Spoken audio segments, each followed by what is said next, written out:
Wainwright, an 18-game winner with the Cardinals, who well could walk off with Cy Young hardware come the end of the season. Arroyo has been nothing short of brilliant, and today Jeff Brantley trying to win number 14. It would really be great to see him win back-to-back games to end the year with 15 victories on the season. I'm right there with you, Marty, and I really believe that if Bronson Arroyo continues in the next two starts to pitch the way he has over the second half of the season, not only will he win those next two starts, but he'll finish the season with an ERA under 4. And coming from where he came from earlier in the season, even though he had a lot of wins early, his ERA was really high.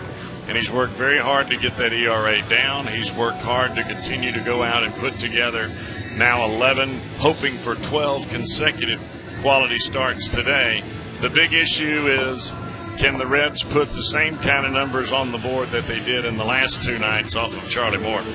And speaking of Charlie Morton, we've seen the best and the worst of Charlie Morton when he beat the Reds back on the 21st of August, and then on September the 1st in a Reds 11-5 win, he was just the opposite pitcher. Well, the big thing for Morton is keeping the ball down in the strike zone. He's a sinker ball pitcher, both sinking the ball into right-handers and then breaking the ball away from them. Very, very similar to a guy that you would see that just starts the ball in the middle of the plate. It sinks one way, it cuts the other, but the whole focus for Morton is keeping the ball down.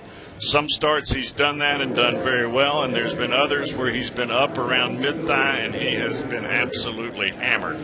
Well, the battery will get together, Jaramillo and Morton, before the leadoff batter, Willie Taveras, steps in.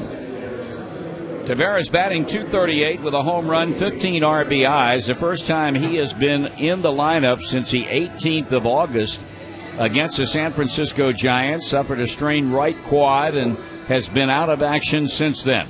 He'll be the leadoff batter. Our first pitch brought to you by Belterra Casino Resort and Spa, where the legendary Regis Philbin performs his variety show on October 2nd.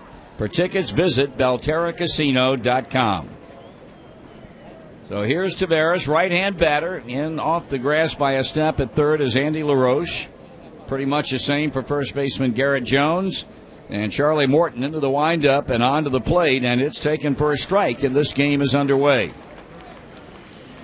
Along with the corner infielders, Delwyn Young at second, Luis Cruz at short, the outfield of Andrew McCutchen in center, to his right and left, Lastings Millage, and to his left and right is Brandon Moss, and a hard foul into the Reds dugout.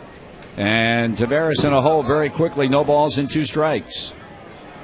Jaramillo behind the plate, waiting on deck is Drew Sutton, to be followed by Joey Votto.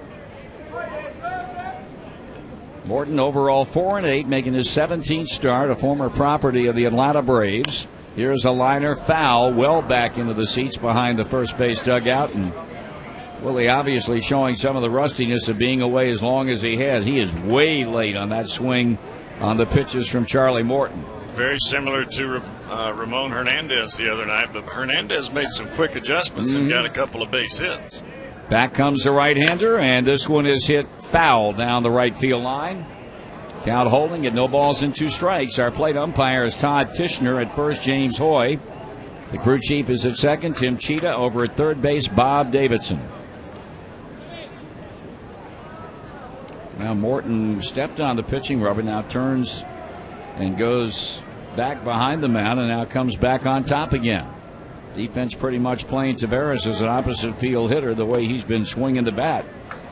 And this one a breaking ball down that counts 1 ball, 2 strikes. Remember, if you're driving around listening to our broadcast on your car or your truck radio, by all means buckle up your seatbelt and make sure everyone else in your vehicle does the same. This message brought to you by the Ohio Department of Public Safety. What's holding you back? Here's a tapper toward third, charging and allowing it to go foul at the very last second. You can't get that close to a ball and back off and not make contact any closer than Andy LaRoche did, and he made a very wise decision. Willie would have beaten that out had he come up with the ball in front of the bag, but as he started to reach for it, all of a sudden he backed off and the ball went foul. If that ball is 1 more inch towards the field of play, Andy LaRoche is in big trouble, because Taveras is going to be standing at second with a double. Yep. So the battle continues. A rather protracted leadoff at bat for Willie Taveras, and he strikes out swinging. So one away, and here's the shortstop, Drew Sutton. Paul Giannis getting the afternoon off, and Sutton getting, as I'm sure from his perspective, some much-needed at-bats today, opening at the shortstop position. In the limited time he's had a chance to play, a .207 batter with a home run and 8 runs batted in. He has played second base, third base, shortstop, and even the outfield. He has really shown his versatility from a defensive standpoint, and he takes it low and outside. 1 ball and no strikes. Last couple of times we've seen him play, he's really swung the bat well. Switch hitter, batting left-handed, and the pitch is down. He gets ahead in the count 2-0, and Andy LaRoche staying in on the grass at third base.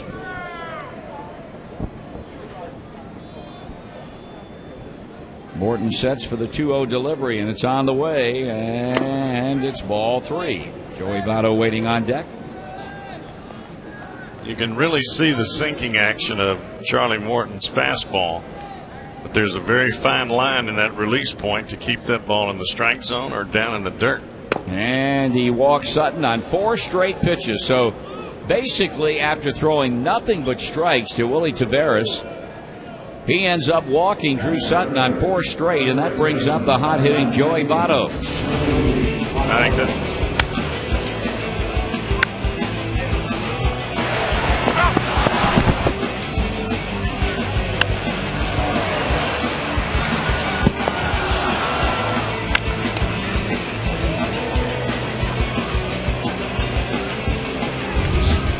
over the last 5 games, Votto is 12 for 21. Over the last 13, batting .458. He shot his batting average up all the way to .314 after being down as low as .295. Trying to keep it up here this afternoon. The first pitch is taken low, ball 1. That's really 6 consecutive pitches out of the strike zone, because the ball that Taveras swung at was really up and away. It was a ball. Votto with 22 homers, 74 RBIs, trying to advance Sutton, and he rips one into deep right center field and caught. And Sutton is going to be dead meat at first base. Where in the heck was he going? Here's a throw into the first baseman, who taps the bag to complete the double play. An absolute rocket. And that's exactly the way Brandon Moss was playing Joey Votto. He turned completely around, found the ball, made the catch, and I haven't figured out yet what Drew Sutton was trying to do. The Reds get nothing in the top of the first inning, and the Pirates coming up on the Cincinnati Bell Reds Radio Network.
Bronson Arroyo going to work on leadoff batter Andrew McCutchen here in the bottom of the first, and the breaking ball stays up and in to the right-handed batting rookie. Shallow at third base, Scott Rowland, the 1-0 coming, and this one a swing and a foul. McCutchen, a .281 batter, 12 home runs, 52 RBIs, one of two serious Rookie of the Year candidates on this Pirate ball club. The other one also will bat here in the first inning, and that would be first baseman Garrett Jones. 1 ball, 1 strike, the count on McCutchen. 10-game hitting streak for this young man, and he waves at that slow breaking ball. He was way out in front. It's amazing all the games these clubs have played this season against one another, and Arroyo's faced the Pirates only one time, and that was way back on May the 1st when he pitched 8 innings of 4-hit shutout ball in a game the Reds won 4-0. That pitch is high and tight, and I mean down in a cloud of dust goes Andrew McCutchen. 2-2 on him. What's McCutchen saying? He's saying that the ball hit him in the shoulder. Is that what he's saying? Yeah. Well, the plate umpire's not having any of it, Todd Tishner, and so Andrew, a little bit shaken, I would imagine, will climb back into the box to await the 2-2 pitch. Bronson 3-3 lifetime against the team whose organization he began his professional career in. In fact, pitched in the big leagues for the first time in a Pirate uniform. Grounded foul down beyond the third base dugout. And it seemed as though every spring training game that we had where we faced the Pirates, Bronson Arroyo had a start or an appearance in that game. This one fouled back, and McCutchen hanging around. Maybe that's why he hadn't pitched much against him during the season, just the roll of the dice, I guess. 2 balls and 2 strikes. Defensively, Joey Votto, Brandon Phillips, Drew Sutton, Scott Rowland, first, second, short, and third. Left to right in the outfield, Valentin, Taveras, and Gomes. And Hannigan behind the plate as McCutchen continues to get pieces of balls to foul him off.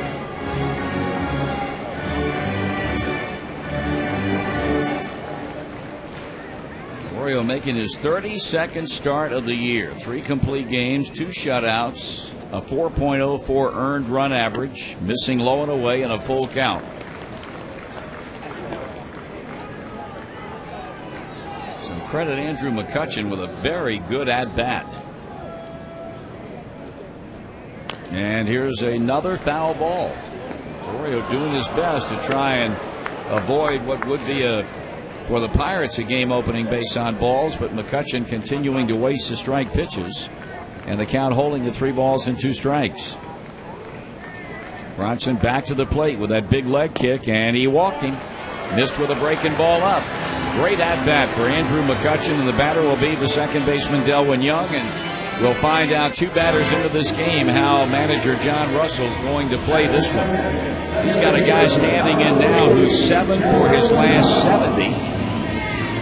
Switch hitting Young, whose batting average has dropped from .311 down to the current .265 mark. 7 for 72 for his last 35, and let's see if they'll have him trying to advance McCutchen with a bunt.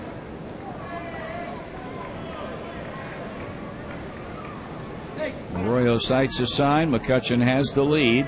And the pitch, and a ground ball slap to the right side. There's a throw to second, and the relay, and that's a double play. 4-6-3. First pitch hitting Delwyn Young, hitting a 2-bouncer to Brandon Phillips. He and Sutton and Votto collaborate on the double play that'll make Garrett Jones a 2-out batter. As part of its extra effort program, Ohio Casualty and Safeco Insurance, members of the Liberty Mutual Group, will make a donation to the Cincinnati chapter of the American Red Cross each time the Reds hit a double or a triple. It's the extra effort program from Ohio Casualty and Safeco Insurance and their independent agents. 2 down, here's Young, and the pitch, and it's inside and low, ball 1. When you're Bronson Arroyo and you know that you can count on that type of double play action from your middle infielders, that is some kind of comfortable feeling. 1-0 pitch to the left-hand batter, a strike. 20 home runs, 41 RBIs for Garrett Jones, and appearing in only his 72nd game of the year. He has played in far less than half the games. There's a called strike, and the count goes to 1-2 on him. He's a 28-year-old rookie. We talked about his 20 home runs and being 28, the oldest rookie to hit 20-plus home runs since Bobby Darwin did it for the Minnesota Twins back in the early 70s. Here's a foul ball back. But he leads all rookies in home runs and slugging percentage while ranking third in hitting with a .301 batting average and third in on-base percentage. So he's got some very, very impressive numbers. No score here in the bottom of the first inning with 2 out. Arroyo ahead in the count, delivers and just misses, and Hannigan thought that was a strike. He held that catcher's mitt right there where he caught the pitch. Upon hearing the plate umpire Tishner call it ball 2. Lastings Millage, rather surprisingly, batting in the cleanup position for the Pirates, waiting on deck. And there's a strikeout swinging on a pitch in to end the inning. At the end of 1 full, the Reds and the Bucks are scoreless on the Cincinnati Bell Reds Radio Network.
Subs. Stop by and enjoy their signature Philly cheesesteak subs, an authentic fresh cut fries.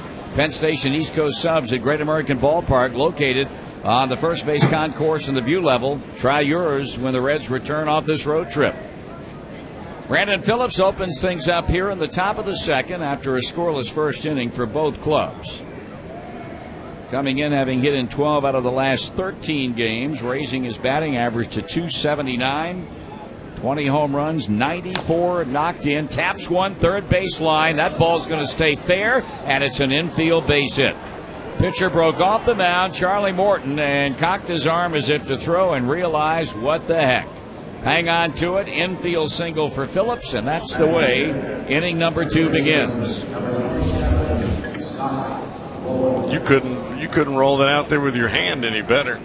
Nope. As long as you get it on the grass in this ballpark, and Great American Ballpark is about the same. You roll it along that grass and it doesn't hit the dirt, you got a knock. So that'll bring up Scott Rowland, also having a very, very good series here in Pittsburgh. He drove in 2 runs last night after a 3 RBI performance on Tuesday night. He'll have to wait a moment to take a look at the first pitch from Morton as the throw goes to first. Trying to keep a man who has stolen 25 bases as close to the bag as he possibly can. Now the pitch. Rowland checks on a pitch inside, ball 1.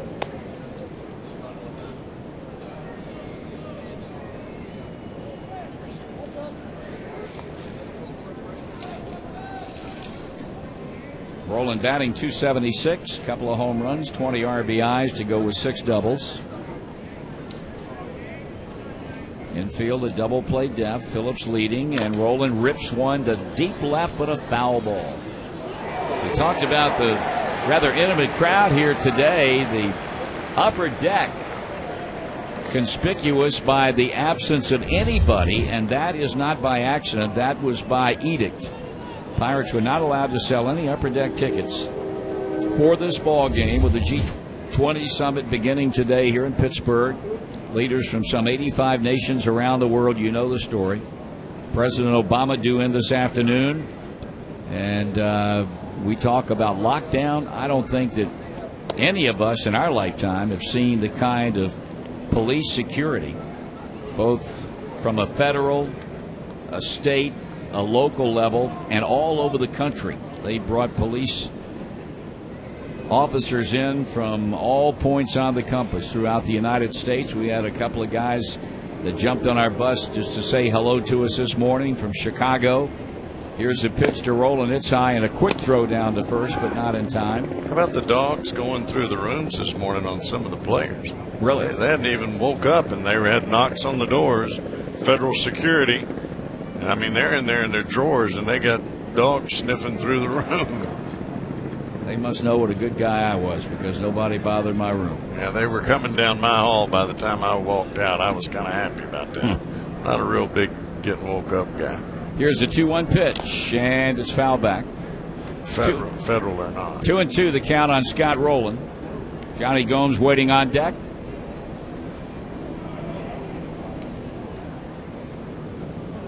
Pity the poor Dodgers. They play a night game in Washington tonight, and then they fly into Pittsburgh after that game. And they are coming right smack dab into the middle of it. Help them. There's a throw on to first. Charlie Morton, very, very deliberate. Rowland settling back into the batter's box to continue the second inning at bat after an infield single by Phillips. Right-hander straightens up on the mound, works, and it's hit hard. There's the third baseman up, throwing to second one, turn it over to first. And Scott Rowland bangs into a hard hit 5-4-3 double play. That baby was tailor-made right at Andy LaRoche. 2 down in the inning, and here's Johnny Gomes as we check our Cincinnati Bell trivia question. Text your answer of A, B, or C to 87538 for your chance to win a pair of Reds tickets and a $25 Skyline Chili gift card, brought to you by Cincinnati Bell's Why Pay for 2 plan. Home or on the go, you use the same internet, you shouldn't have to pay twice. Born in Cincinnati on this day in 1921, this player is one of only 2 Reds to hit a home run in his first big league plate appearance. Clyde Bulmer, Ted Tapp, or Herm Wiemeyer? Oh, that's going to be an easy one. 1 ball and no strikes on Johnny Gomes. Is that the end of it? That's the end of it. 1-0 pitch. At the knees, a strike. Can I have the names for Clyde Bulmer, Ted Tapp, Herm Wiemeyer. A, B, or C? The 1-1 offering, swinging at a fly ball headed toward right, will end the inning. A. Coming on to play it is Brandon Moss, and that takes care of the Reds in the second. Clyde Bulmer is your guess. A, that's Clyde Bulmer. We go to the bottom of the second, no score on the Cincinnati Bell Reds Radio Network.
Lansing's Millage has taken a first pitch strike as we move to the bottom of the second inning.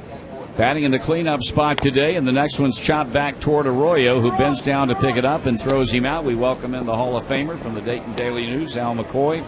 I'm going to ask you the Cincinnati Bell trivia question of the game. Born in Cincinnati on this day in 1921.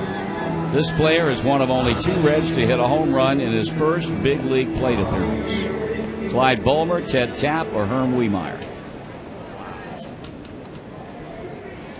I'm going to say Clyde Bulmer. Clyde Bulmer is your answer, okay? First pitch is in for a call strike to Brandon Moss. What are you laughing at, That's what I said. Oh, dear. That means I got it wrong. That doesn't bode well. That does not bode well. That is not fair. Here's the 0-1 pitch to Moss, and the pitch is up and away. 1 ball and 1 strike. I was pumped you said my answer. We'll let you know later what the answer is. All right. 1 ball, 1 strike to count on Moss. Left-handed batter hitting at .241 with 7 homers. He pulls it foul at first base. Surprised that Willie Taveras got a start today? Yeah, I really am, but I guess they will give Stubbs a day off once in a while, and as Dusty put it before the game, he has to earn his keep and has to play sometime. Not a real ringing endorsement. No, I would not say it was a ringing endorsement by anybody's measuring stick. Matter of fact, I had a long discussion on center field for next year, and I got the impression that Drew Stubbs is the front runner. I don't think there's any question about it. Should be. Yeah. I mean, when Dusty invoked the name of Wally Pipp the other day, I mean, that was it, man. It's rather insightful. Right. 2-2 pitch and a fly ball headed toward Taveras in center. He moves a bit toward right field to make the catch, and there are 2 men out. We also, Chris Dickerson was discussed too. So.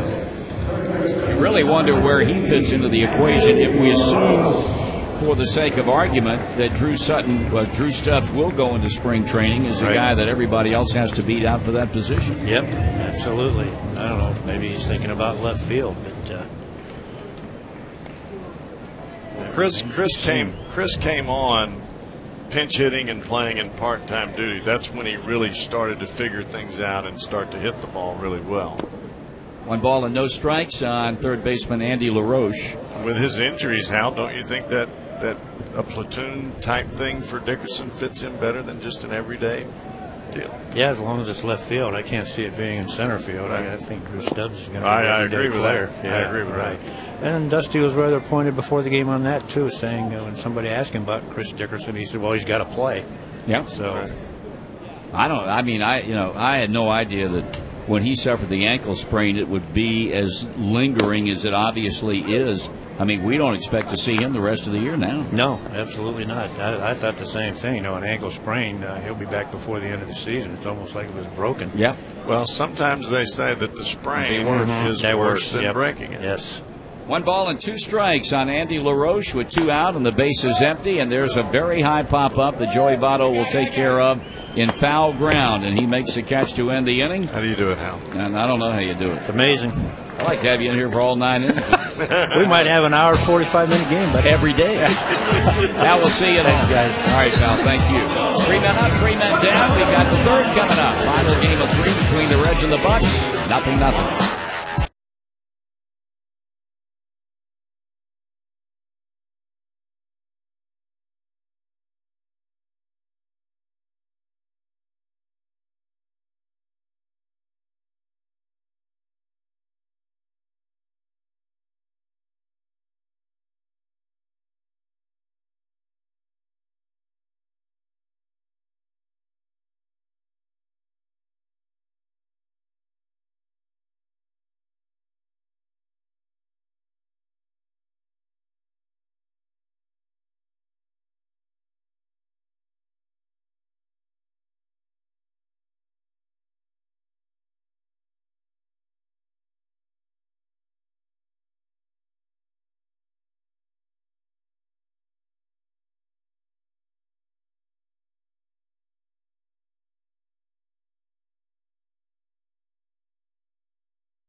Inning number 3 about to unfold. 0-0 Reds and the Bucks with Vladimir Valentin stepping in to hit for the first time on this very nice Thursday afternoon. And with a play-by-play, Jeff Brent. Thank you, Marty. Makes me feel good that Hal McCoy guessed the same answer on the trivia that I did. Didn't make him feel good. I know. He felt bad. Made me feel good. First pitch from Charlie Morton is a fastball down and away. That's outside. Valentin has not seen the plate in a while. We'll see how the young right-hander does today. Swings, first pitch, driven towards right field. Going back is Moss. He'll put the glove up, makes the catch. Hit high, but not too far back, one down.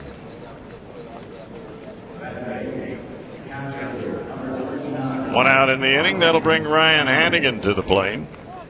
Catching situations seem to work out pretty good this week.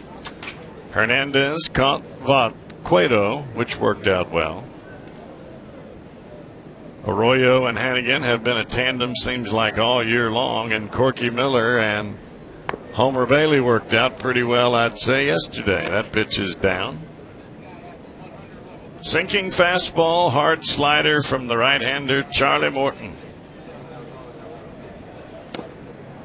That pitch is in off the plate. Another hard fastball running in on Ryan Hannigan.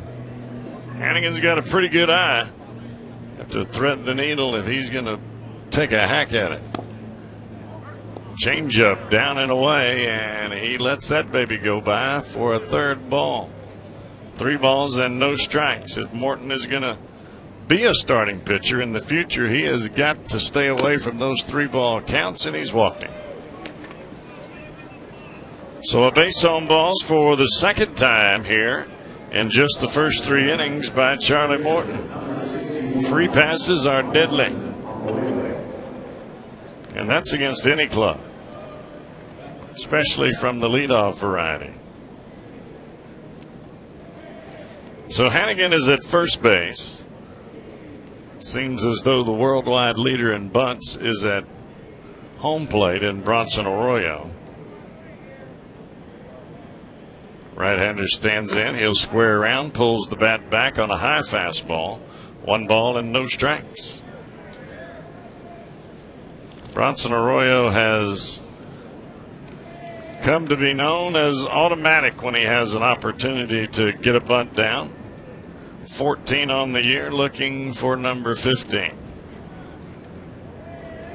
Pitch from Morton. It's bunted, and it's bunted foul. That one bunted off the foot, the back foot of Bronson Arroyo. Looked as though he was trying to bunt that down the third baseline, and the third baseman, Andy LaRoche, is right on top of him. Maybe better going on towards first base to advance Hannigan. Not always an easy task here for the pitcher to advance the runner. The bunting issue is not necessarily the problem. It's the speed of the base runner, and it's usually been the catcher. Here's the pitch. This one fouled off behind home plate. Arroyo taking a swing there. 1 ball, 2 strikes, 1 down. Hannigan is at first base as you hear the helicopters continue to fly by both the stadium and the downtown area here in Pittsburgh and PNC Park. G20 Summit pitch, breaking ball, fouled again back behind home plate.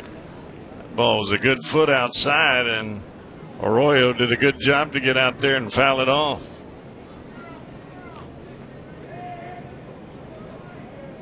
LaRoche continues to play way in on the grass at third base. Garrett Jones holding on Hannigan at first. No, 1 out here in the inning. And squaring around to bunt this time is Arroyo, and he gets it down right in front of home plate. LaRoche fires to second. They get him, and they don't get the double play. So a nice job by Andy LaRoche. He got right on top of Arroyo. Arroyo bunts after fouling off 3 pitches. LaRoche still there to make the play, cut right in front of Charlie Morton. Morton had to hit the deck as he threw right over the top of him. Shortstop Luis Cruz kind of did a area code play there at second base to try to turn the double play, but they get Hannigan at second. 5-6 on the fielder's choice. Arroyo is at first base, and here's Willie Taveras. Taveras up for the second time. Struck out the first time on a high fastball. This pitch hit into left field. Base hit. That ball looked like it hit the foot of the third baseman, Andy LaRoche. He started to lunge for the baseball, and I'm not sure if it hit the cut of the grass and then his foot or exactly how that came off, but he lunged for it. Maybe it hit his glove and bounced out that way. It's hard to tell from way up here. But that's a base hit for Willie Taveras. A 2-out hit at that. And here's Drew Sutton. 2 down in the inning. The Reds have a runner at second base. Morton kicks and deals a breaking ball right on the inside corner. You don't see that pitch too many times from Charlie Morton, that big curveball. He's more sinker and short slider, a shorter, harder breaking ball. But he starts off Sutton with a slow breaking ball, and we'll see what he comes back with here as Jaramillo heads out to the mound. And normally this is a point in time, especially early in the ball game, when you get your first runner at second base, catcher comes out, you change the signs with a runner at second. And instead of just giving one sign, you may give a set of 3, you may give a set of 4, but you change the signs that you give so the runner that's standing at second base looking straight into the catcher's mitt cannot pick up the signs and relay them to the hitter standing at home plate with some type of signal. Swing and a miss on another slow breaking ball outside this time, and Sutton swings right over the top of it. No balls, 2 strikes, 2 down. Runners at first and second. Taveras at first. Arroyo at second base.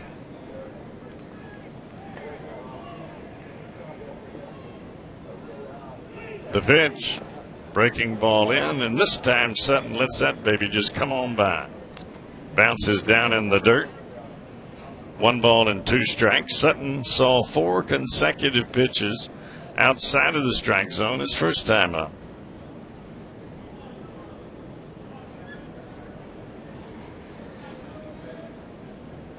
Long look in from Morton this time as he checks out the plate. Here's the pitch. Another breaking ball inside. Great job by Jaramillo behind the plate.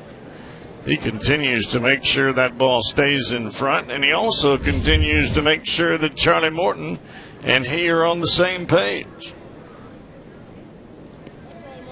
1 ball and 2 strikes on a semi-cloudy afternoon here in Pittsburgh, but it is a beautiful day for baseball, especially looking out over the river and into the city. Line drive down the left field line. Is it fair? Yes, it is. And that baby bounces into the seats. That's an unlucky bounce for the Reds. Otherwise, that's going to score Taveras all the way from first base. But instead, it'll be a ground rule double for Sutton. 1-0 Reds as they take the lead. Sutton with an outstanding at bat. Had him down in the count, no balls and 2 strikes. Continued to pound him with those breaking balls. He finally got a fastball he could handle. Shot it down the left field line. It bounces into the seats for a ground rule double, and the Reds have Joey Votto at the plate with 2 down and runners at second and third. Sinker down and away. That's a ball. 1 ball and no strikes. Votto absolutely crushed his last ball right to the 375 sign in right center field. That's exactly where Brandon Moss was playing him, and he had to actually leap to catch it. There's a fastball inside. He starts it underneath the hands of Joey Votto and runs it right back over the inside corner. Votto likes that pitch out over the plate that he can drive into left center field toward the Red bullpen. The off-speed stuff is usually the pitch you see him pull. Here's Morton with a pitch, a line drive, this time into the right center field gap. It's going all the way to the wall. 2 runs are around to score. McCutchen picks it up, gets it back in. And Votto has been a doubles machine. 32 doubles now for Joey Votto. 75-76 on the RBI total, and he has run his game hit streak to 6. How about that? Back-to-back doubles for the Reds, and it is now 3-1, 3-0. All with 2 outs as the Reds keep coming.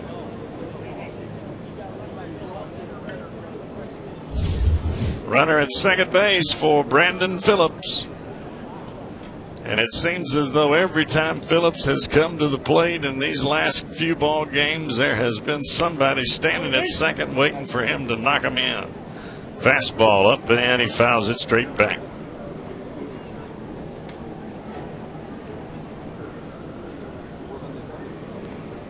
Three zip for the Redlegs, and they've all come right here and right now. Morton, the right-hander, kicks and deals a fastball up. They'll throw back behind Votto, not in time. Jaramillo has got quite an arm back there behind home plate, and he is showing it off. He throws back behind Votto as Luis Cruz breaks in behind him at shortstop.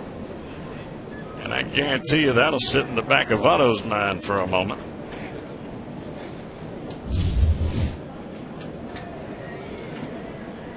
Morton kicks and deals a high breaking ball, breaking right over the head of Brandon Phillips.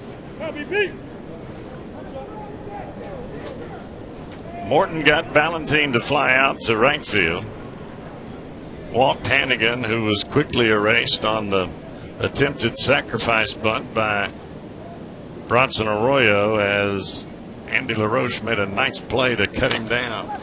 Here's a fly ball into short left field. That will not be caught. Another base hit for Phillips, and Phillips has now eclipsed his career RBI total. 4-0 Reds, as Phillips puts RBI number 95 on the board. That's the most he has ever had in a season. On his quest for 100 as Joe Kerrigan comes to the mound, Phillips 2 for 2 on the day. Hit that baby right off the end of the bat. But they all count as Votto scores from second. And that is now 4 consecutive base hits with 2 outs against Charlie Morton.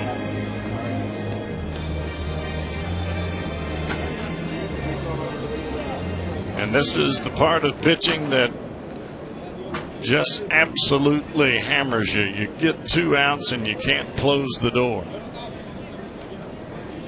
This is when you have to learn to slow the game down a little bit and make it happen. Breaking ball in there for a strike.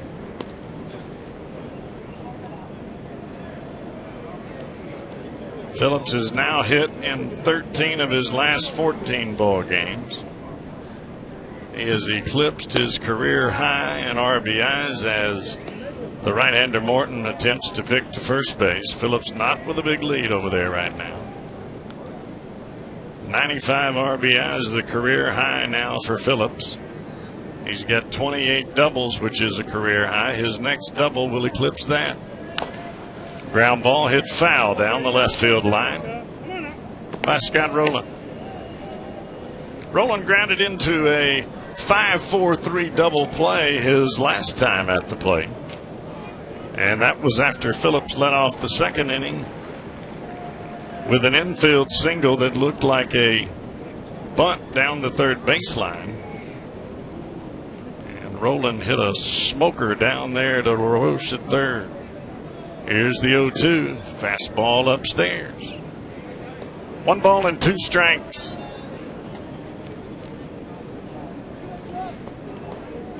They play Rowland straight up in the infield, and the outfield is shifted the other way. McCutchen way on the right side of the right field side of second base. Pitch.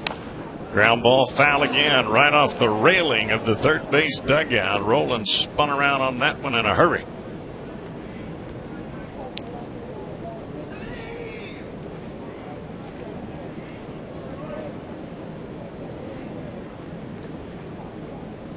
Charlie Morton doing anything he can to get out of this. Pitch and a jam shot, foul over to the right side and out of play. Fans, for a great tasting quality meal for your family, pick up a bag of JTM beef or chicken Philly cheesesteaks from your favorite grocer. JTM, food, family, and fun.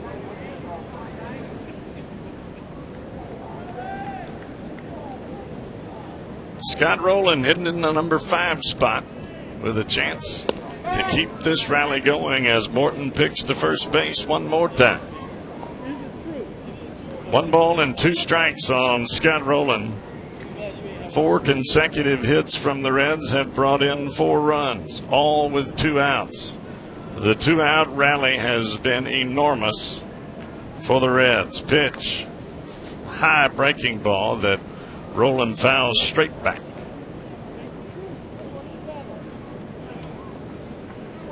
Rowland really keeping himself balanced. He chokes up just a little bit when he gets 2 strikes. Keeps those hands back, strides very little when he has 2 strikes, just trying to shoot the ball right back up the box. There goes Phillips. Line drive foul into the seats down the left field line, and Phillips had that one. Big time jump by Brandon Phillips that time in his quest to steal his 26th base. He has 25 on the year, which leads all National League second basemen.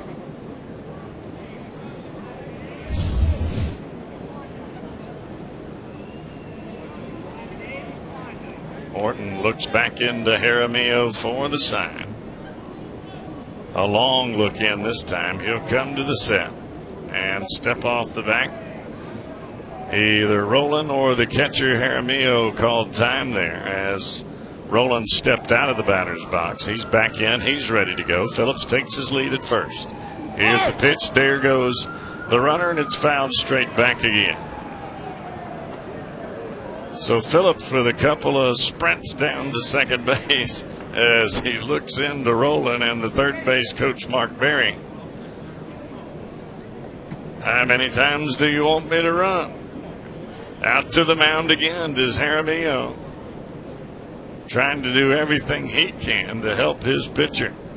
And most catchers, that's what you want from them if you're a pitcher. You want a catcher that is as concerned about you as he is about his batting average.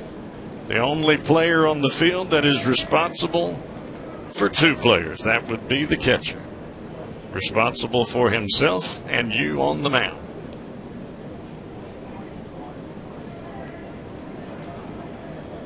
One ball and 2 strikes, 2 down here. 4-0 Reds in the third.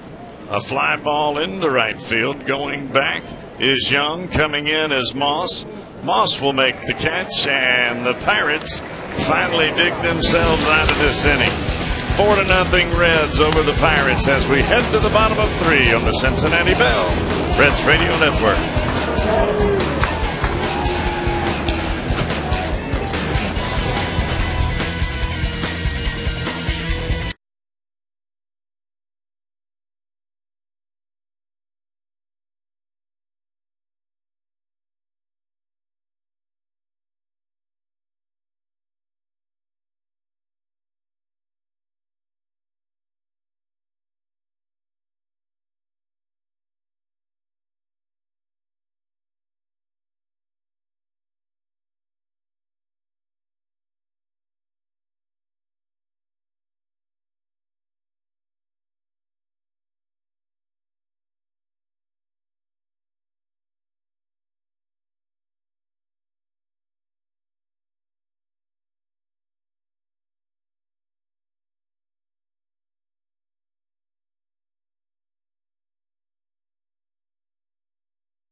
And the team's still able to score 4 runs. His first pitch is right in there to Jason Jaramillo. Strike 1.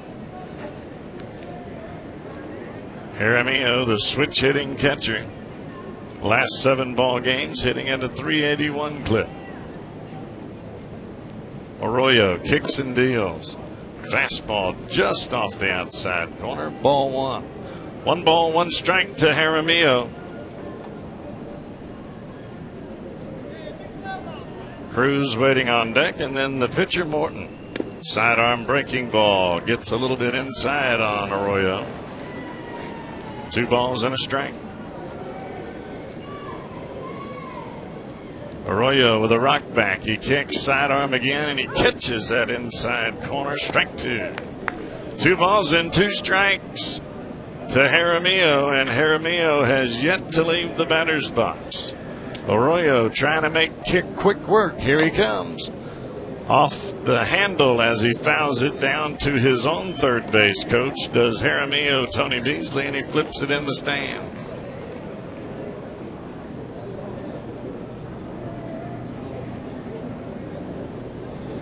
Bronson Arroyo has got to feel confident with every pitch he throws.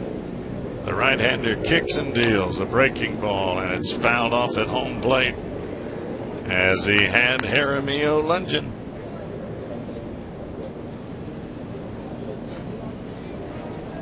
And that's really the object for Bronson Arroyo. He's not after trying to blow away every hitter that comes to the plate. All he's trying to do is keep him on the old proverbial rocking chair. Little on, little off, little in, little out. Ground ball, a dribbler foul down the first baseline. And he's got Jaramillo fouling the baseball all over the place, including his own foot.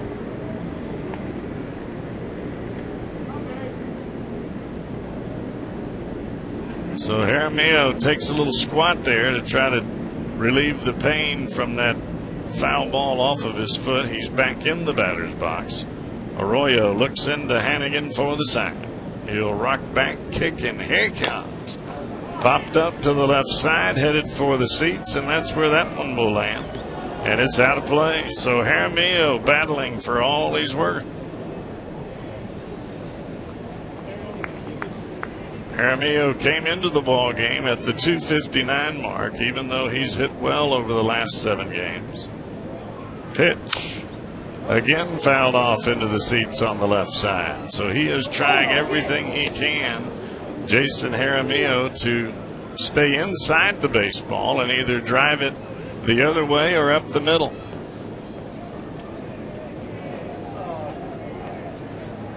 And with 2 strikes, that is a good hitting technique. The object is to be able to execute it. A lot easier said than done.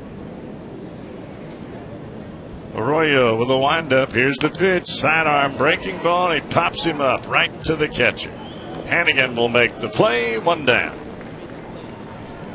Let's pause for station ID here on the Reds Radio Network.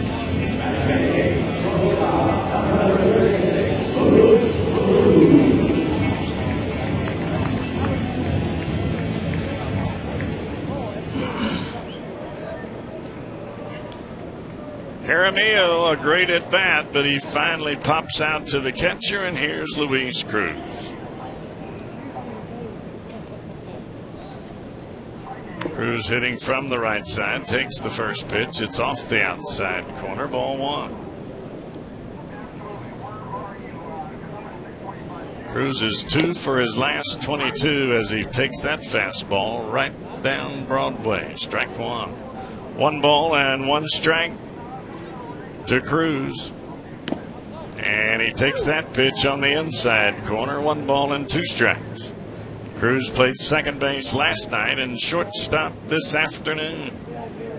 Arroyo, line drive, right center, left center field, and in comes Taveras to catch it on 1 hop, and that's a base hit for the Pirates, their first of the day, and a base hit for Luis Cruz, and it's been some time since he's put one of those on the board.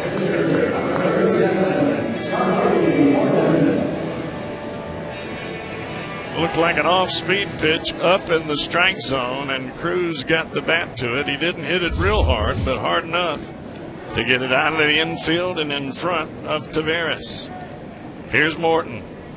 He doesn't bunt. He squares and he takes that pitch. It's a breaking ball off the plate.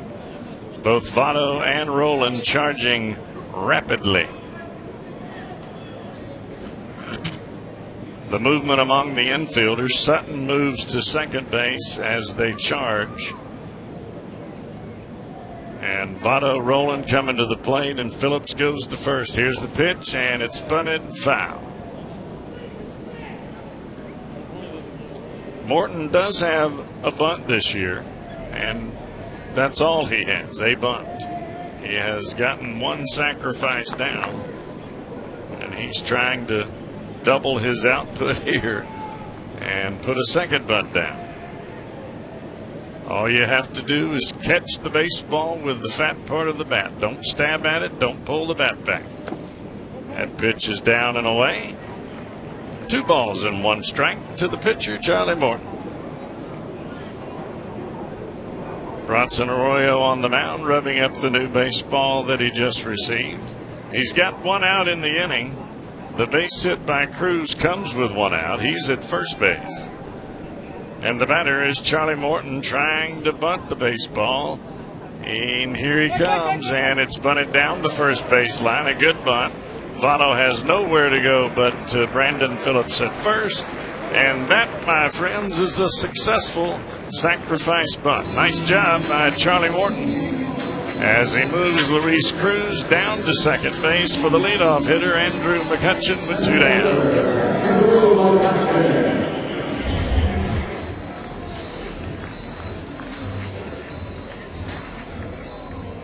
Score that 3-4. Votto to Phillips, the out on the sacrifice.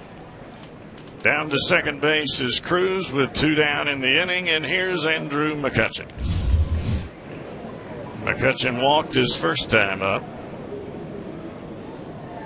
and we'll see how Arroyo faces him here with a runner at second base. Fastball right down Broadway, and not sure what kind of swing that was from McCutchen, but he wasn't expecting that pitch. Was that a curveball swing right there? That was a curveball swing on a fastball pitch. It sure was.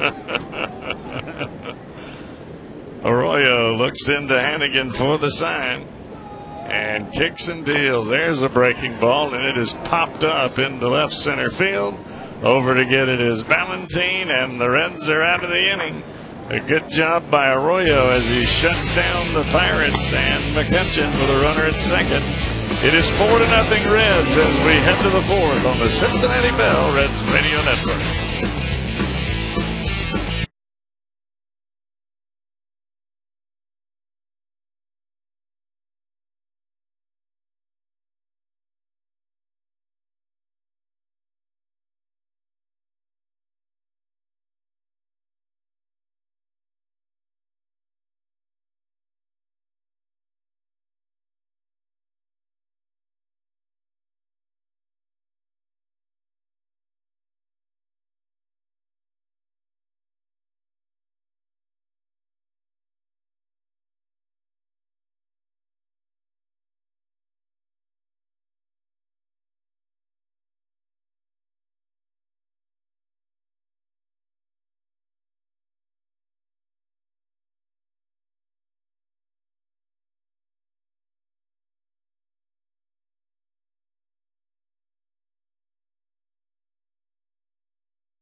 We head to the fourth inning. Reds are on top of the Pirates 4-0. And again this season, Western and Southern Financial Group wants to strike out cancer. All season long, every time a Cincinnati pitcher strikes out an opposing batter, Western and Southern will make a donation to the Barrett Cancer Center. As Western and Southern says, when it comes to fighting cancer, we're all in this one together. Johnny Gomes set to lead things off for the Reds here in the top of the fourth inning as they lead by 4. Reds put a 4 spot on Charlie Morton and the Pirates in the third, and will look to add on to that here in the fourth. Morton, the right-hander, rocks, kicks, and deals a breaking ball up high to Gomes. 1 ball and no strikes. Gomes was the only batter that did not come to the plate in the third inning. Maybe he might be a little jealous right here as he rips this baby down the right field line into the seats and foul. That's the one thing Gomes has done a whole lot better as the season has progressed, is his ability to drive the ball the other way. He's not just a dead pull hitter as we saw in spring training and the beginning of the season when he first came up. He is much more comfortable at the plate. Swing and a miss on a good changeup. That pitch by Charlie Morton was in the same exact spot as it started as the last pitch. A fastball on the last pitch, followed it with a changeup. Both started in the same spot. Here he comes. Swing and a miss. Strike 3. Back-to-back changeups to Johnny Gomes. Both down and away, and Gomes goes down as a strikeout. Second strikeout of the ball game for the right-hander Morton. His first came against Willie Taveras to begin the ball game. And there's number 2. 2 down for Vladimir Valentin. Fastball outside corner, and that's a strike.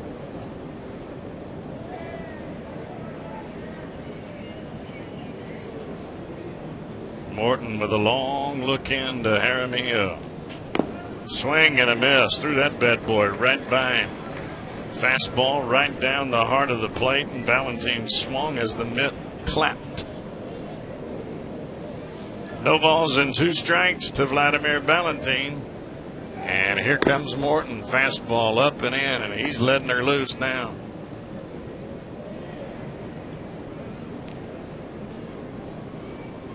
Four runs in the third may have given Charlie a little wake-up call because he's bringing it in there now. Change up, and Valentin hits that ball straight down into the dirt and foul. 1 ball, 2 strikes, 1 out. Reds are on top of the Pirates 4-0 as we start the bottom of the fourth inning. Gomes struck out on back-to-back changeups, and here's Vladimir Valentin with a 1-2 count. Morton kicks and deals. Fastball just misses the outside corner. Good pitch there by Morton, and he wanted it, and so did Jaramillo. Jaramillo the catcher, Charlie Morton the pitcher. Right-hander gets his sign, and here's the pitch. Line drive right off his back. He'll pick it up, throws to first, and they got him. And that's not going to feel real good for Charlie Morton. You could hear that baby all the way up here. That was a dead thump right in the middle of the back. Dropped straight down. He turned and grabbed the baseball, fired it to first base. He was looking into center field to find the ball. Valentin hit that baby right on the nose. A line drive right back up the box. And that's got to hurt a little bit no matter how tough you are.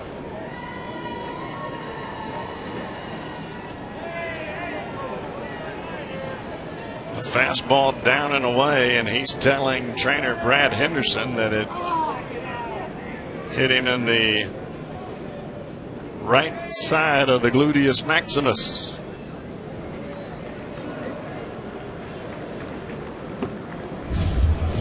Same spot Andre Dawson got me in 1990. I finished my ball game, but I had a bruise the size of a football after the game. And it looked like black leather for about 2 months.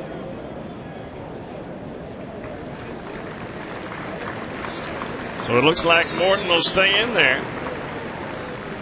And that's a good sign for the Pirates that it caught all muscle and didn't hit his knee or anything above the head or above the neck, I should say, around the head. Well, that's when you know things get dangerous, when the ball comes back that fast, and Morton was looking into center field. Here's Ryan Hannigan. Ground ball pulled foul off the third base dugout as the third base coach Mark Berry flips it into his stands to some lucky fan. Little youngster, he's got to be happy getting a ball on a day like today. Everybody should get a ball on this game. Morton kicks and deals, down and away. 1 ball, 1 strike to Ryan Hannigan. Hannigan walked his last time up. He was erased on the attempted bunt by Bronson Arroyo on a nice play by Andy LaRoche to throw him out at second base. The 1-1 pitch, breaking ball, just misses the outside corner. Pretty good pitch, but umpire Todd Tishner says just outside. Tishner behind home, James Hoy at first, Tim Cheetah, crew chief, out there at second, and Bob Davidson at third. That's your umpiring crew. Charlie Morton rips, and this is foul down the third baseline. That ball hit the tarp just beyond the third base dugout and trickles out onto the field to Andy LaRoche, and he'll flip it into the stands. So far, Ryan Hannigan has been a fan favorite here in Pittsburgh. He's given away a lot of foul balls. 2 balls, 2 strikes, 2 down. Fastball misses up and away, and the count will run full.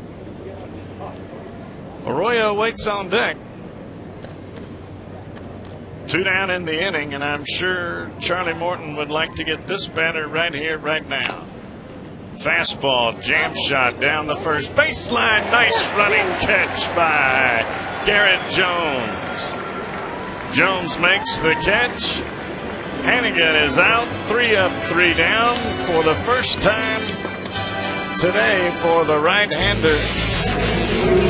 Charlie Morton, 4-0 Reds as we head to the bottom of 4 on the Cincinnati Bell Reds Radio Network.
Toyota dealers and the full-size Toyota Tundra.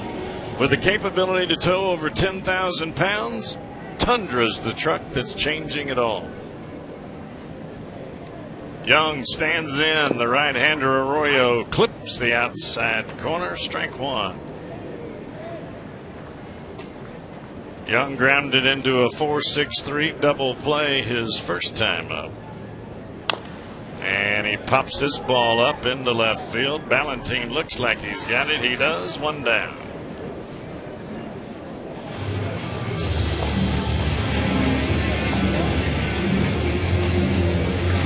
Clouds are starting to dissipate here in Pittsburgh, and the sun is starting to shine on through. Beautiful time of the year to play baseball, whether you got every national security member or not here in town, as the G20 summit begins today. The Reds will be heading out after the ball game, heading to Houston, and the Dodgers will be coming to town.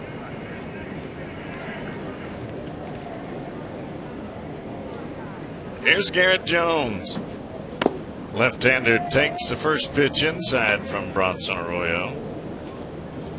1 ball and no strikes. Jones leading all National League rookies with that 20 home run mark. Change up just off the plate away, and you can hear Todd Tishner say, nope, that's out.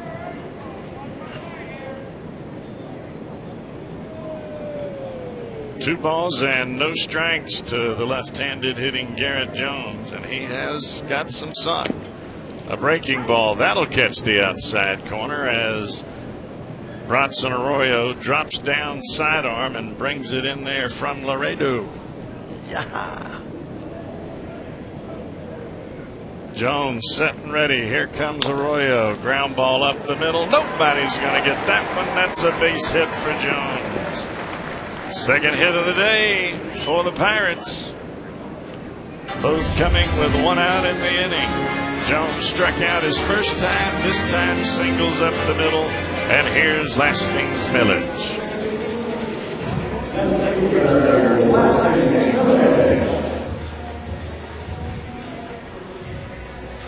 Millage grounded out to Arroyo his first time up. But coming into the ball game, hitting .355 in his last 26 games. This guy has been on fire as of late. Lastings Millage takes a breaking ball down and away. 1 ball and no strikes. Millage has been one of those players that since he has come to the Pirates, he has been nothing but phenomenal, both defensively and offensively, as Arroyo picks to first base to keep Jones close.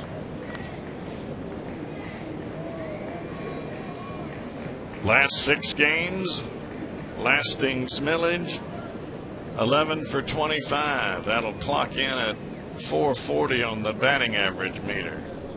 Swing and a miss on a good pitch down and away as Millage swings right over the top of it. 1 ball and 1 strike to Lastings Millage. Came up as a 20-year-old for the New York Mets, moved on to the Nationals where he started in opening day this year. Had an injury, was sent down, fastball in, that's a ball. And then came to the Pirates.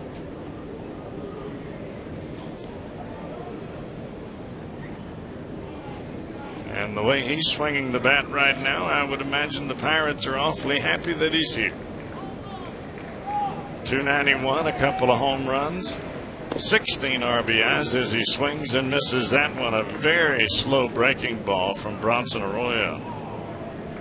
Arroyo can change speeds anywhere from 90 to 91 all the way down to 61, 62. So you're talking about a 30-mile-an-hour difference that you have to be prepared for, and that ain't easy. Runner at first base is Jones. Arroyo on the mound facing Millage. Here's the pitch. Swing and a miss. Strike 3. And Millage could not handle that slow breaking ball. And for the second time this afternoon, Arroyo has made him look a little silly. 2 down. Brandon Moss comes to the plate. Left-handed hitter. He was acquired from the Red Sox. And he has got some pop in that bat as well. Flied out to center field his first time up. And Arroyo will go after him here with 2 down and a runner at first base. Fastball right down Broadway. Strike 1. Brandon Moss, 20 doubles on the year. He does have 7 home runs, 37 RBIs, hitting at a .241 clip. Left-handed hitter standing in, and here's the pitch from Arroyo. He hits it foul down the left field line into the seats and out of play, and they will scramble for that bad boy. You can see the kids are jumping when those balls hit the stands. You just hope they don't run for it too early while it's still flying airborne. Those hurt. No balls and 2 strikes to Brandon Moss. Arroyo, a long look into Hannigan. He'll come set. Check Jones. Pitch. Ground ball right back to Arroyo. Underhanded on Dovato.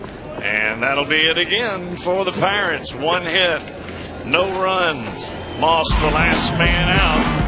4-0. Reds on top of the Pirates as we head to 5 on the Cincinnati Bell Reds Radio Network.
Reds on top of the Pirates as we head to the 5th. It's 4-0 Reds.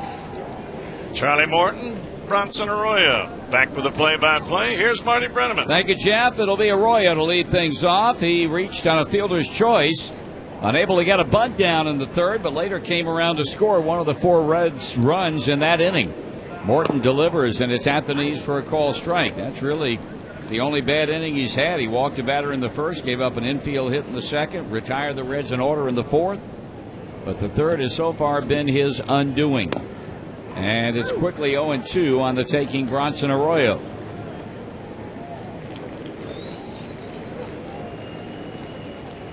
Morton working quickly, bringing it on up there, and a ground ball to the left side, backhanded by Cruz, the shortstop, and the throw on across to Garrett Jones. 1 out. Willie Taveras, 1 for 2 on the day. His base hit, a big one in the 3rd. Came with Arroyo on and 2 men out. He lined a soft single to left, and then it began a double by Sutton, 1-0, 2-run double by Votto, 3-0, RBI single Phillips, and it was a 4-run inning.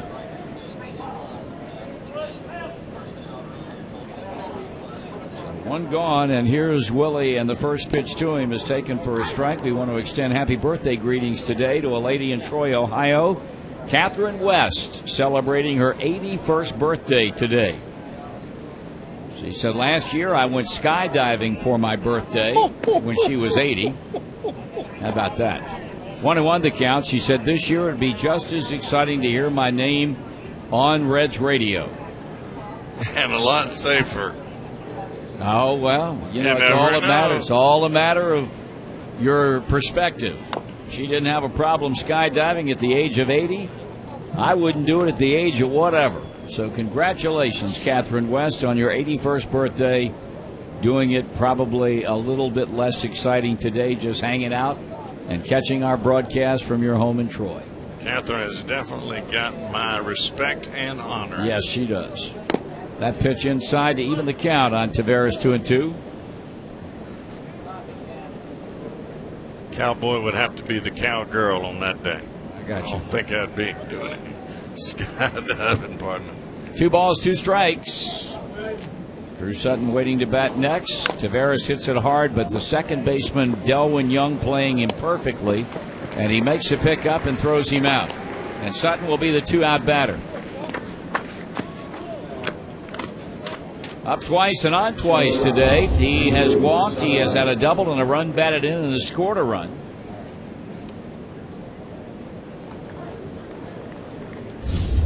Catcher Aramillo letting everybody know defensively they're 2 out in the inning. Well, that at bat he had back in the 3rd inning was phenomenal. He fouled off about 5 pitches. Fastball, high, ball 1. 2 streaks on the line here today. The Pirates have lost 5 games in a row. Actually 3 streaks. The Reds have won 4 straight, or have won 3 in a row, trying to make it 4. And the Reds have won 7 games in a row from the Pirates. 2 balls and no strikes with 2 outs and the base is empty. So you'd like to think from the Reds standpoint that streaks would be extended. Here's a very high fly ball into shallow left, coming on Lastings Millage, and he will make the catch, and the Reds are up and down 1-2-3 for the 2nd straight time. After 4.5, Reds in front 4-zip on the Cincinnati Bell Reds Radio Network.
We're in the bottom of the 5th inning. Bronson Arroyo going to work on Andy LaRoche, who fouled out to Joey Votto his first time up, and the fastball is in for a strike. 2 hits is all the Pirates have had through the first 4 off the Reds righty, seeking his 14th victory today. Back he comes, and LaRoche with a ground ball dive. The diving third baseman rolling and down the left field line. That's going to be an extra base hit. And LaRoche takes a big wide turn as that ball ran away from Vladimir Valentin. in foul ground down the left field line, but a leadoff double just out of the reach of Scott Rowland. Was not hit all that hard, but hard enough to elude the Reds' third baseman. So LaRoche on with his 22nd double of the season, and the batter will be the catcher, Jason Jaramillo, who fouled out to catcher Ryan Hannigan his first time up. Fans, the party this season is in the Kroger bleachers. Ticket prices start at just $7, and for additional savings, plan a group outing of 25 or more. Get your ticket by calling 381-REDS or go to Reds.com. This young man here's the guy who did the bulk of the catching while Ryan Domit was out rehabilitating that broken wrist that he suffered earlier in the year. First pitch to him is pulled foul, and we'll pause for identification on the Reds radio network.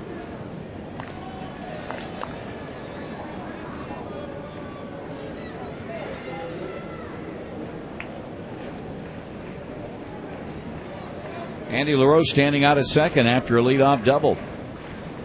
We're in the Pirate fifth inning. The Reds have a 4-zip lead. Jaramillo, a switch hitter, batting left-handed. And the stretch and the pitch to him, and it's in for call, strike two. Arroyo is fan two, is walk one.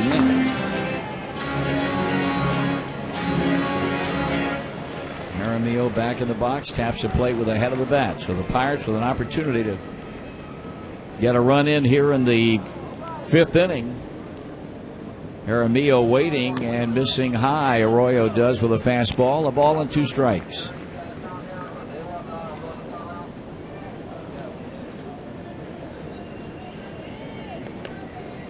We, of course, will see this ball club still again. A week from tomorrow night, they will roll into Cincinnati for the final 3 games of the 2009 baseball season. In between, the Reds have a 3-game date with the Astros in Houston beginning tomorrow night, and then go home, and after an off day on Monday, engage the soon-to-be National League Central champion Cardinals Tuesday night, Wednesday night, and Thursday. The stretch and the pitch. Pitch off the plate outside, a ball. Matt Maloney will get the ball tomorrow night in Game 1 in Houston against right-hander Brian Moeller. Saturday night, Justin Lear versus righty Felipe Paulino, and Sunday afternoon, Johnny Cueto against left-hander Wandy Rodriguez. A swing and a foul.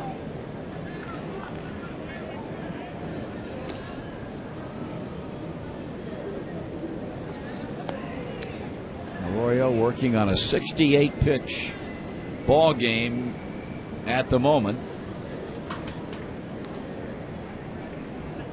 Trying to retire Jaramillo, and if he can, do so without allowing Andy LaRoche to leave second base.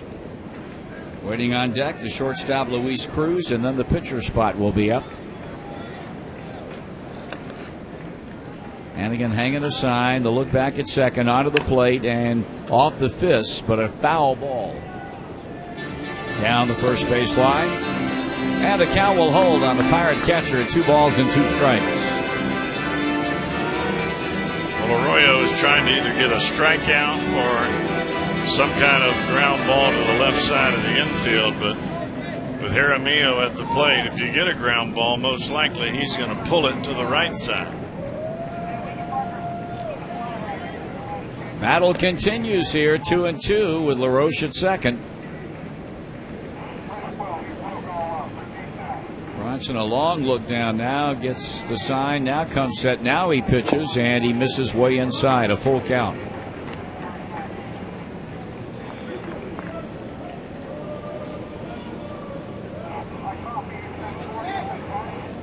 Scott Rowland pulled well off the line at third, now backing up a few steps. Sutton shading the left-hand batter toward the middle of the infield. And now the payoff pitch on the way, and he hits it in the air. Right side, it'll be Brandon Phillips, and that is a big first out here in the Pirate fifth inning. Can you say magic? Houdini. How do you do it? Luis Cruz batting in the 8-hole, but he owns one of the 3 hits that the Pirates have had today. A single into left center back in the third.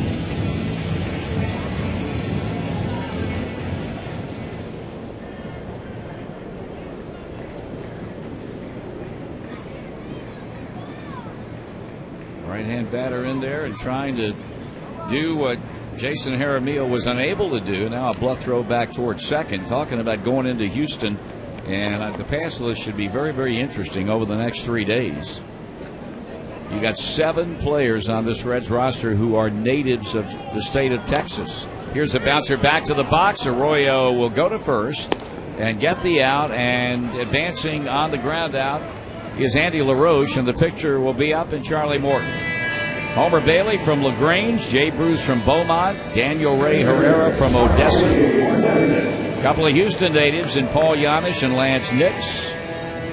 From Waco, Arthur Rhodes, and from Atlanta, Drew Stubbs. It's not Georgia. Atlanta, Texas.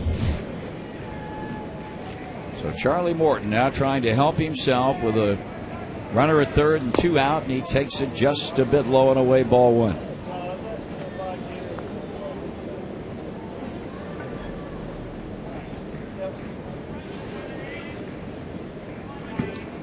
Always look forward to going into Houston, don't we? Yes, we do, my friend. Swinging a foul. Fried chicken. Tomorrow night, Saturday night, every night, Sunday afternoon. I'll have fried chicken with my eggs on Sunday morning. I can't wait. They cook fried chicken every day, no matter what they have for the menu. That's right. They have different entrees every day, but fried chicken is a staple. There's a call strike. Like most folks would have a salad out or something like that, which they do have salad as an everyday thing. Houston has fried chicken. They do. As an everyday thing. And we like it. We love it. We are big fans. That's a ball, 2-2. And we love the gentleman that takes care of us. He does. That runs that cafeteria there in Houston. Arroyo trying to put Charlie Morton away with this pitch, and he does. Strike 3 call on the inside, and they waste a leadoff double. We go to the 6th inning with the Reds up 4-0.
Great American Ballpark.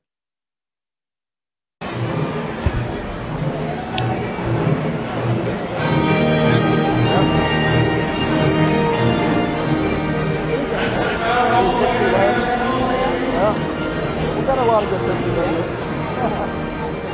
Back at PNC Park, we go to the top of the 6th where Joey Votto awaits. He has had a 2-run double today in 2 trips. He'll be the leadoff batter against Charlie Morton. Reds have 5 hits. 4 of them came in the 3rd when they scored all 4 of their runs. Votto 1 for 2 today, and now 8 for 11 in the 3 games played here. Came into the game down 3-4 14. He's added a point to that batting average, and we'll see what he can do here. Every time he hits the ball lately, it's been dead on the screws. Even the out to begin the game was a bullet. He settles in and waits on Morton. And the pitch. Swing and a miss. All right, fans, it is time for Axe Marty. Axe me. Where you can axe the Hall of Famer to give his thoughts on any subject. Baseball, non-baseball, G20 Summit, all presented by CBTS. Give it to me. Foul ball 0-2. This afternoon's question comes from Hobie, Hobie. Yes, Hobie. In Hamilton. Come on, Hobes. Marty. Yes. I'm listening to the game and watching the show Man vs. Wild. Yes, very good show. Will there ever be a TV series entitled Marty and the Cowboy versus Wild? 1-2 on Votto, a most definitive no. We like the luxuries of life. Ritz-Carlton. Rather than going out and living in a tent. Correct. Or feeding off the land. Correct. 2 balls and 2 strikes. I admire those guys for their intestinal fortitude and their ability to survive. As do I. Not for me. I like my steak rare, but medium rare. I hear you. Here's a 2-2 pitch and a foul ball. Hobie, a good question, pal, but a big old fat no. And I don't mind drinking water with my steak at medium rare, but I would like to have a little ice in a glass. I got you covered. You know what I'm saying? If you'd like to suggest a topic for Axe Marty, either now or later. Swing and a miss. Votto's out on strikes. Please send it via email to redzoneradio@reds.com. To hear some of the best of Axe Marty, go to reds.com/radio. Thanks to the folks at CBTS, the Cincinnati Bell Company, technology solutions for business. 1 away in the inning. 8 batters in a row have now been retired by Charlie Morton. Here's the last man to reach. That's a good question. Yeah, not bad. Hobie. Brandon Phillips 2 for 2 with an RBI. Knocked in number 95 back in the 3rd inning. And a foul ball on pitch 1. Charlie Morton in a real good groove right now, but still that 4-run deficit looms larger and larger, especially in light of the way Bronson Arroyo is throwing the ball again today. Well, it goes back to a sinker ball pitcher, which Charlie Morton is. The more fatigue, the more movement that he gets, the more movement that he has at the plate, the more ground balls, the less time that you have to make a decision as a hitter, and more times than not, you don't hit it on the fat part of the bat. He comes with a 1-1 to Phillips, swinging and a foul ball. Early in the ball game, Charlie Morton's fastball was straight. It didn't have as much depth in the sink, and when he did throw a good sinker, it was moving so much that he couldn't control it. Trying to make Phillips a 9th straight batter that's gone back to the dugout, bat in hand. And a ground ball will hit the first base behind the back, coughed up by Jones, recovers, and he's able to get the flip on to the covering Charlie Morton in time. 2 down in the inning, and the batter will be the 3rd baseman Scott Rowland. He is grounded into a double play and flied out to right. Checking scores of other games brought to you by Montgomery Inn. Join the in crowd, the Montgomery Inn crowd in Montgomery, the Boathouse, Fort Mitchell, and now in Columbus and Dublin. Nothing else to talk about. A short schedule in both leagues today. Only one other afternoon game on the docket, and that'll be coming up a bit later on. The Rangers and the Athletics in Oakland.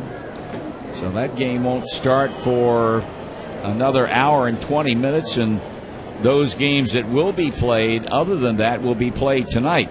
We can tell you if the Reds win this game today, they will take over 4th place in the division. Houston has the day off before the Reds roll into Minute Maid Park tomorrow night. 1 ball, 1 strike.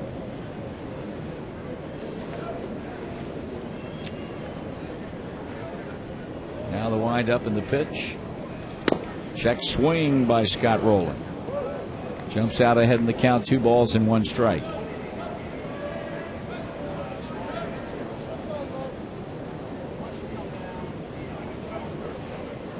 2 up, 2 down. 9 in a row retired by the Pirate righty. Rolling fouls at the plate, and it's 2-2 on the Reds' third baseman. Well, the Reds could really do a double job of taking care of business going into Houston and playing well. They take 2 out of 3 or 3 out of 3 in Houston. That gets them closer to Milwaukee and separates them from Houston. Now the wind and the pitch. Fastball in, full count. The young players on this club and in this organization need to learn that you are always fighting to gain ground and move to the next level. Whether it's third, fourth, second, first. Ground ball hit hard up the middle, but cut off by Cruz. Plenty of time to throw rolling out. And we move to the bottom of the 6th inning. The Reds up 4-0 on the Cincinnati Bell Reds Radio Network.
Pitch of the inning, and that one's a fastball away for a call strike.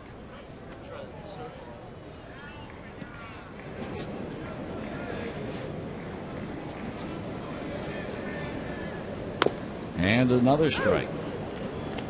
Or the way he's throwing strikes and moving the ball around, you stand up there with a bat on your shoulder and you are going to be behind in the count. I mean right now. He is 30 miles an hour difference between fastball and breaking ball. And he tried to get him to chase that slow curve away, but he didn't do it. And he has had McCutchen baffled from the get-go.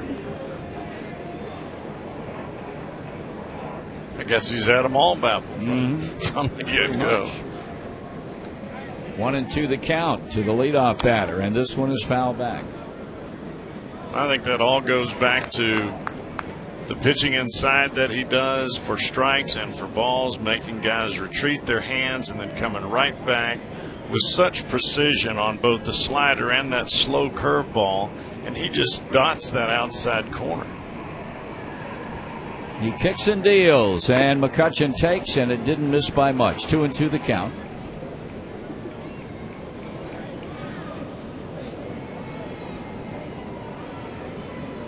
Pitch count now standing at 82 on the afternoon.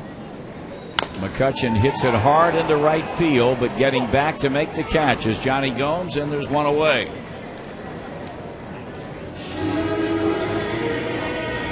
UDF is having their very first design a shake sale. You dream it, UDF will make it. From the super thick and super cold classic UDF chocolate malt to a colorful Blue Moo cookie dough shake to even a homemade cookies and cream shake. Try all gazillion and one flavors, and they've got them. Dairy Fresh, Dairy Fun, United Dairy Farmers. Here's Delwyn Young. He's bounced into a double play and has flied out to left field, and his problems continue big time at the plate. First pitch, a strike. Now 7 for his last 72. 2 for his last 37. The pitch. That one is slapped to short. Drew Sutton with time, throwing, and almost threw that ball away. Threw it to the outfield side of the bag, and fortunately it was close enough that Joey Votto could go out and get it and still maintain a hold on the bag. So Young is gone. Here's Garrett Jones with 2 out. Well, that's the one thing that Joey Votto has really done a much better job of, is his feet movement and his body placement around first base on throws, especially throws that are on short bounces or throws that are wide or tight to home plate. Jones is singled, and he is struck out, and he checks his swing and a call strike.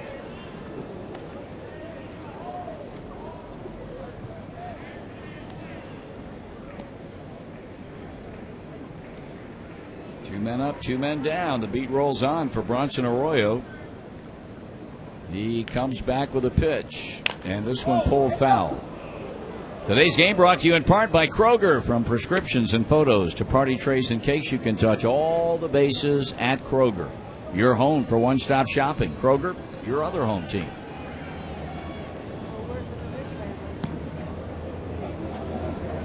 Two strikes and nothing on Garrett Jones. Hastings Millage on deck. Arroyo rocks on the mound, bringing it. And it's in the air, left field, curving toward foul territory. Long run for Valentin, and could not quite get to it. And runs into the wall and falls down. That's a foul ball. And he now bounces up hobbling a bit. Willie Taveras comes all the way over from center field to check and see if Valentin is all right. Bent over at the waist after hitting the wall in foul territory. And apparently okay. He waves toward the dugout. Stevie Bauman, the Reds' assistant trainer, was going to come out, but Valentin says, I don't need any help, I'm fine. And now Taveras heads on back to his position in center field. Well, he looked like he twisted that left knee trying to hold himself from slamming against the wall and still be able to get that glove turned over in backhand fashion to catch the baseball. 2 strikes and nothing, and 2 men are out, and the Reds have a 4-0 lead in the 6th inning. And the pitch is swung on and popped up behind the plate, and that will be a souvenir.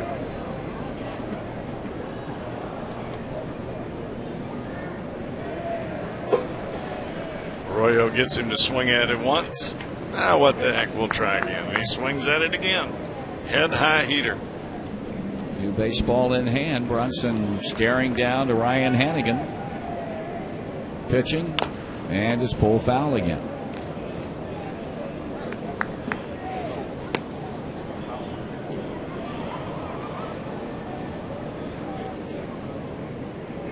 He has retired the side in order only once today, and that was in the 2nd, getting Millage and Moss and LaRoche, and has a shot here in the 6th inning.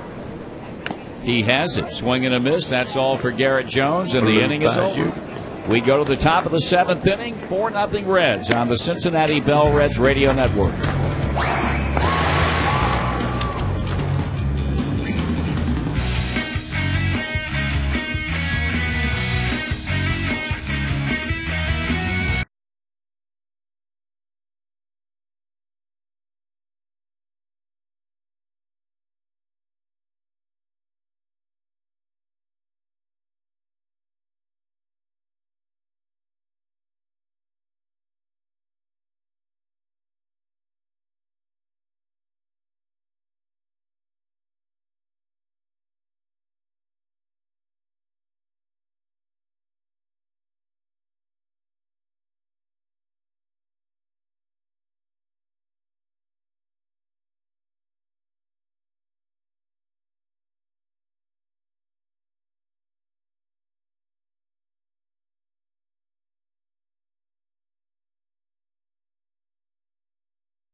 We move to the top of the 7th inning. The Reds maintaining a 4-0 lead behind the pitching of Bronson Arroyo, and they'll send Johnny Gomes up to begin this inning, probably the final one of the game.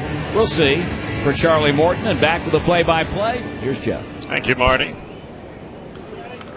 Gomes has flied out to right field on a ball struck quite well and struck out on consecutive changeups back in the 4th inning.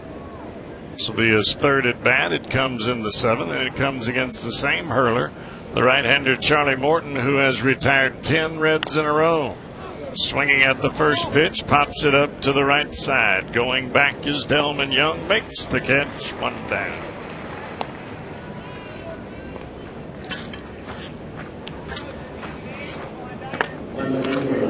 Gomes likes that first pitch, and when he's going well, it's money in the bank. When things aren't going so well, it's an automatic out.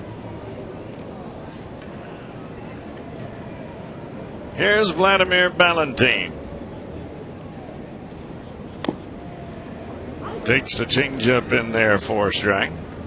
Valentin has been bothered by a right ring finger injury, and then he just twisted his left knee down the left field line on a foul ball, and this ball is fouled off, and boy, it catches Jaramillo in a place that evidently did not feel so hot. That would be his left elbow. When you stand behind home plate and you're catching, whether you're the umpire or whether you're the catcher, that is a dangerous spot.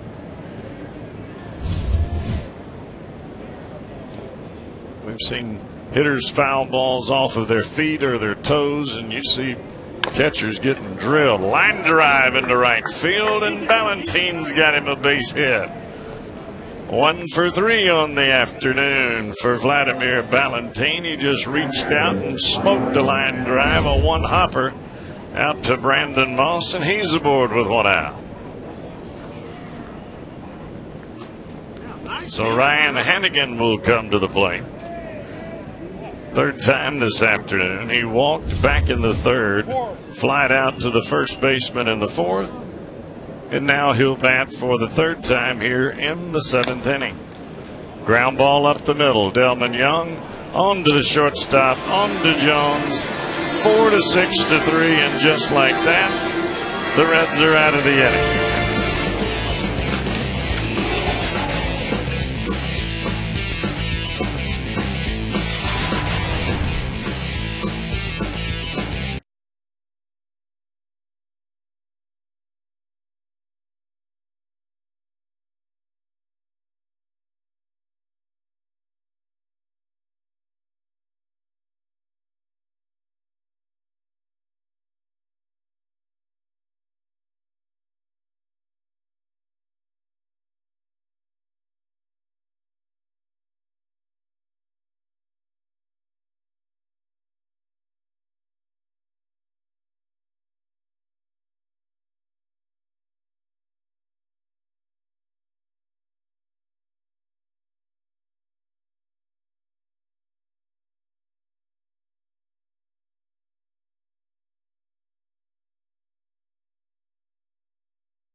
as we look out over the river here at PNC Park.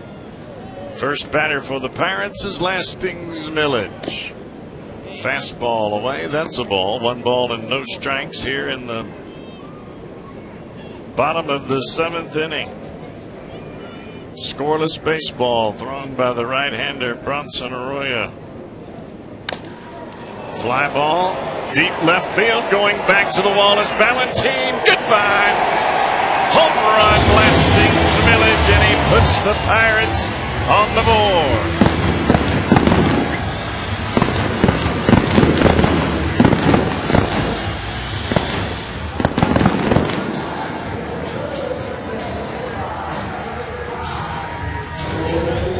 Gets a fastball middle away, and Lastings Millage is swinging for the downs. And he hits that one just into about the 3rd or 4th seat, just beyond the 383 sign in left field, and it is now 4-1. Here's Brandon Moss. First pitch breaking ball catches the outside corner, and that's a strike.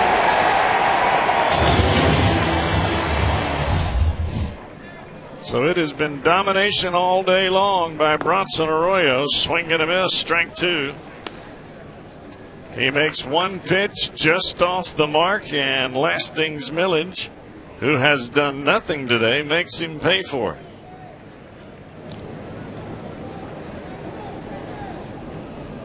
No balls and 2 strikes to Brandon Moss.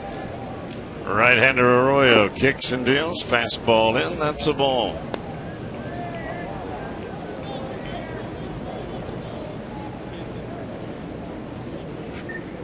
And after a 4-pitch inning, I imagine Arroyo feels like he's just stayed out there. Ground ball to the right side. Phillips picks it up. Flip sidearm on Votto.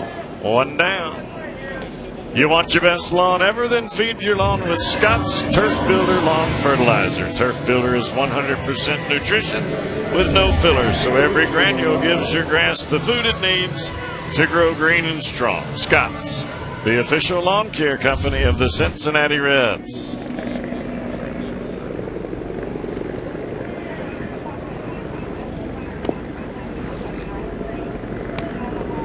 Brandon Moss is out 4-3. Here's Andy LaRoche. Doubled his last time up.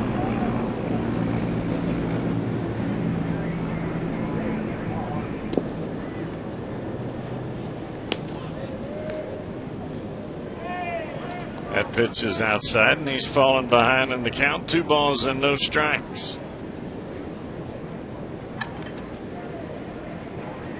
Right-hander Arroyo kicks and deals. That breaking ball catches the corner, and that's right on the money.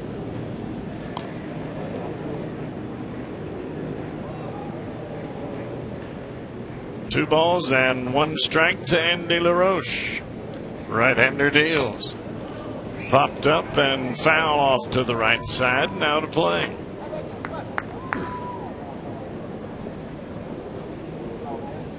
Two balls and 2 strikes to Andy LaRoche as he continues to battle Arroyo here in a 2-ball, 2-strike count.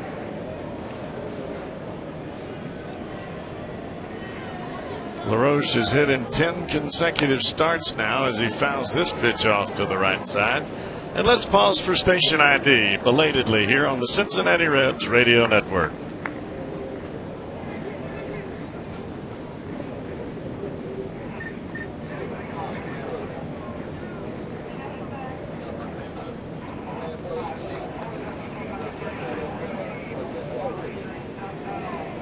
Two balls, 2 strikes to LaRoche. He grounds it up the middle. There's Sutton, pumps it on to first base, and they got him 2 down.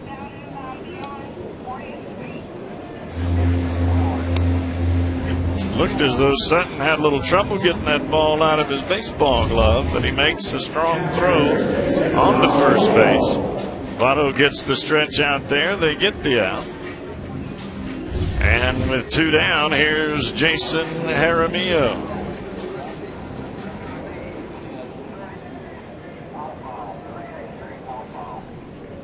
Jaramillo, a switch hitting catcher. He hits from the left side against Arroyo. Fouls this pitch off into the seats. No balls and a strike. Jaramillo is popped up to the catcher, and he has popped up to Brandon Phillips. So he's yet to get a ball out of the infield. And I'm sure Arroyo would like to keep it the same. Here comes that pitch. It's on the ground, and it's through the hole on the left field side, finding a spot where nobody's at. You're talking about a seeing eye single? Well, that was one of them. Base hit between Rowland and the shortstop Sutton for the second hit of the inning. And that's a 2-out single with Luis Cruz coming to the plate. He'll hit from the right side.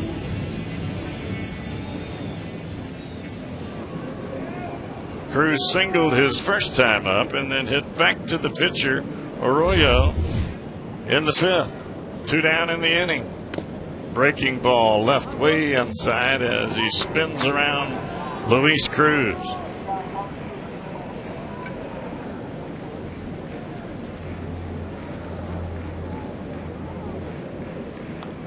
And the Pirates have action in their bullpen.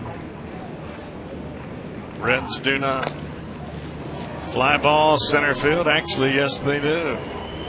Underneath it is Taveras. He'll make the catch, and that's it for the Pirates here in the 7th. But they finally jump on the board with a home run by Lastings Village, his 3rd of the year. And it is 4-1 as we head to the 8th on the Cincinnati Bell Reds Radio Network.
Number 6 spot as Andy LaRoche is part of a double switch bringing on Neil Walker. He'll be in the number 9 spot. And pinch hitting for the Reds will be Juan Francisco as he hits for Bronson Arroyo. And back for the play-by-play, here's Marty. Thank you, Jeff. Francisco, who's had 2 opportunities to pinch hit in the series, and he's had hits on both occasions, one of them on Tuesday night, a single that knocked in a run.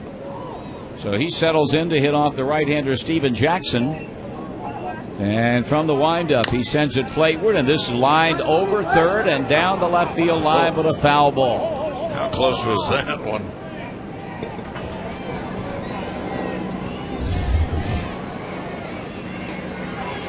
On back to the plate comes Francisco, down the strike. Charlie Morton went 7 innings, allowed 6 hits, 4 runs earned. He walked 2 and struck out 3. And Dusty Baker will obviously rely on his bullpen for the remainder of this game. 0 Hopefully no more than 6 outs. After another outstanding outing by Bronson Arroyo. Francisco back in the box. And the windup and the pitch. And it misses outside a ball. Arroyo will end the day with an earned run average of 3.95. And that is, again, an amazing turnaround. Fastball high, 2 balls and 1 strike. I don't think you could have ever thought that he would have been able to do that. Not a chance. This is 12 consecutive quality starts. 2-1 pitch. Actually, that's not doing it justice. I know. Quality starts, 6 innings or more, 3 runs or less. He's had 12 straight starts in which he's pitched 7 innings or more. And given up hardly anything. Yeah. 2-2 on Francisco. Now the question is, with the off day Monday, who will get an extra start, or will there ever be anyone who gets an extra start? There's a swing and a miss, and Francisco out on strikes. If they don't skip over anybody, Bronson is slated to get only 1 more start. Today's Thursday, Friday, Saturday, Sunday, Monday, That's Tuesday. Right. And if they keep everybody in rotation, he would not start until Wednesday, which means that would be his last start of the year. If they scratch somebody, then chances are that's not going to happen. Right, because right now they're on about a 6-man rotation? Seems like it, yeah. Here's a line drive in the left field, and that's a base hit. That ball hit hard by Willie Taveras, who's had a good return today, 2 hits. And he smoked that ball by the third baseman, Neil Walker. And he's aboard with 1 out for Drew Sutton. Well, I guess these rehab stints are overrated. Yes. Hernandez comes in there and gets a couple of hits on his first ball game with no rehab. Taveras does the same today. Sutton has walked. He's doubled in a run. He's flied out to left.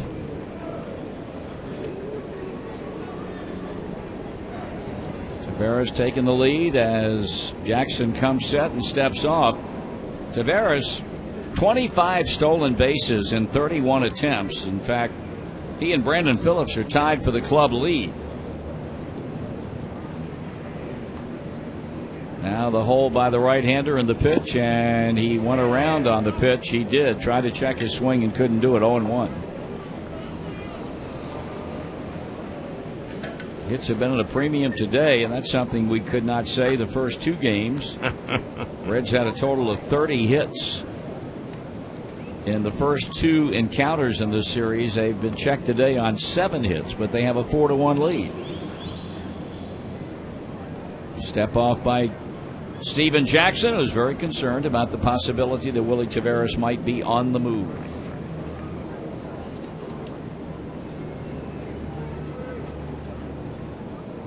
He gets a sign again and comes with the 0-1 pitch, or Willie. He holds, and now he steps off again. That's got to be coming from the dugout. Got to be.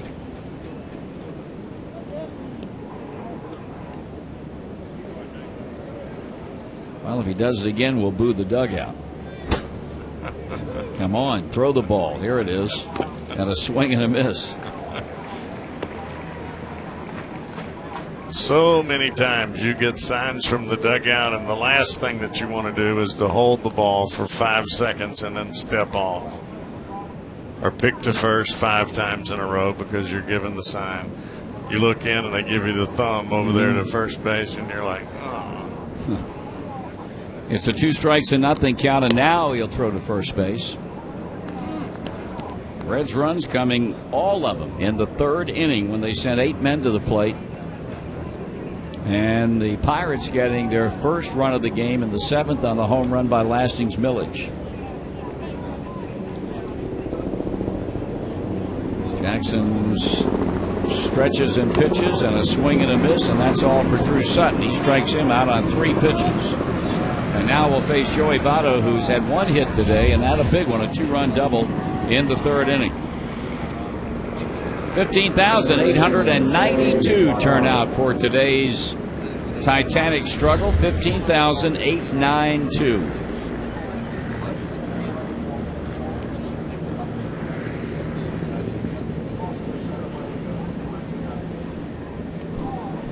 Dusty will be dipping into his bullpen at the bottom of the inning. In all likelihood, it'll be Nick Massett. There's a throw on to first. Time call now. Jaramillo is going to go to the mound and talk with Steven Jackson before he starts work against the Reds' first baseman.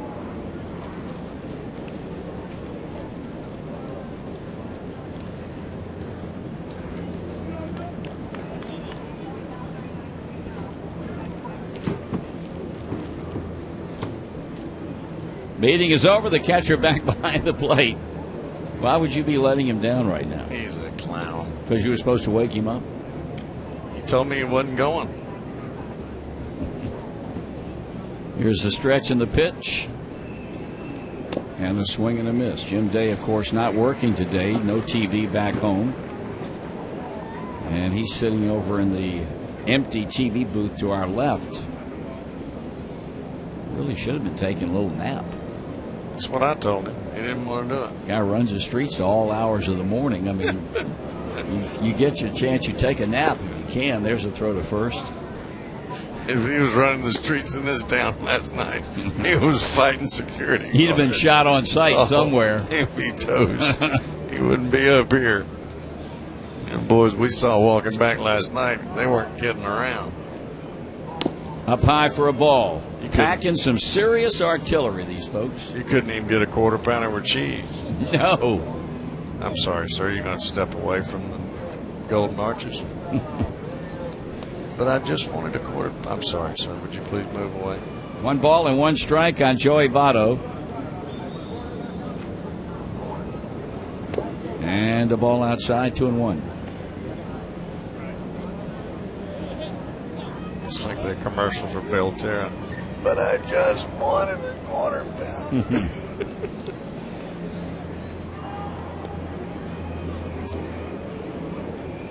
Willie Taveras shown no inclination at all to try and steal a base.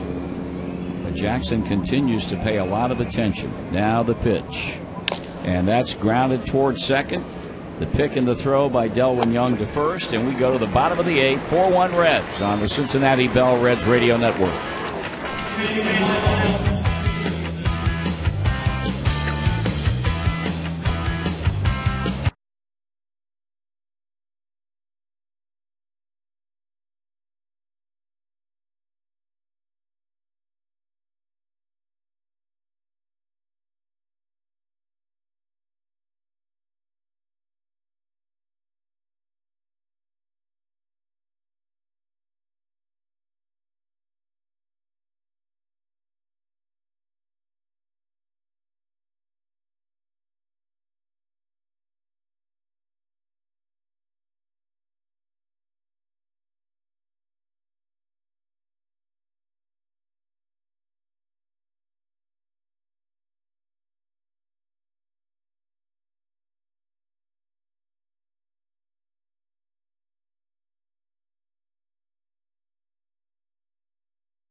We invite you to visit the official online shop of the Reds, and you can do it at Reds.com. Browse the largest selection of authentic team gear, including clubhouse caps and T-shirts, jerseys, collectibles, and more. Get your team gear straight from the source. Shop Reds.com.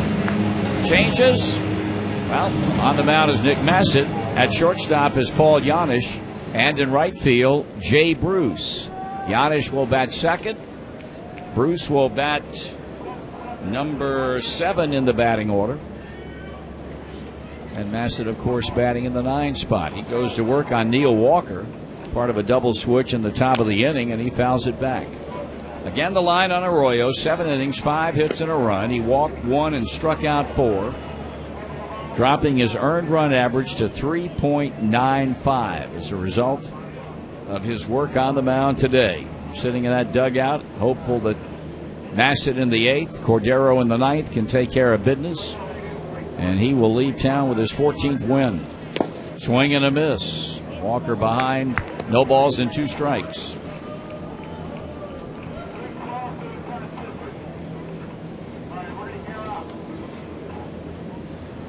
Got Arthur Rhodes warming in the bullpen. Now the pitch. And a strikeout swinging, and that takes care of Neil Walker, and he goes down on 3 pitches. So now Andrew McCutchen will step in 0 for 2 with a walk. We're pleased to say that Duke Energy is using its partnership with the Reds to promote ways we can all use energy more efficiently. Visit DukeEnergy.com/save now to learn more.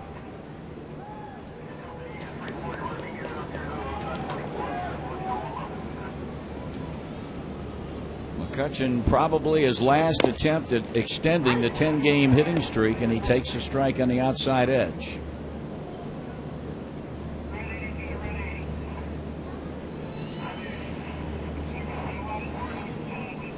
That one strike 2 call. He hasn't had an easy go at it today, facing 2 pitchers with totally different stuff, I should say. Yeah. And the pitch. And the fastball is up and away. 1-2 the count on McCutchen. Walked in the first, fly to left in the third, fly to right in the 6th inning. Again, Jay Bruce at right, Paul Janisch at shortstop. And this is fouled back to the screen.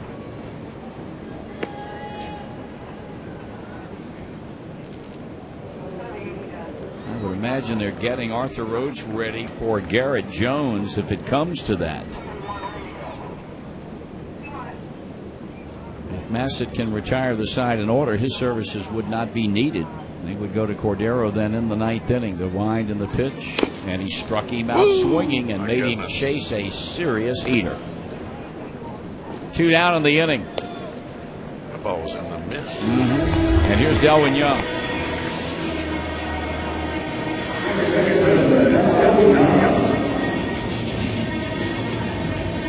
For 3, the switch hitting second baseman. I think Massett likes this relieving stuff. That big adrenaline rush when that phone rings, and come on, baby. Shallow at third base, Scott Rowland, and Young takes a first pitch strike.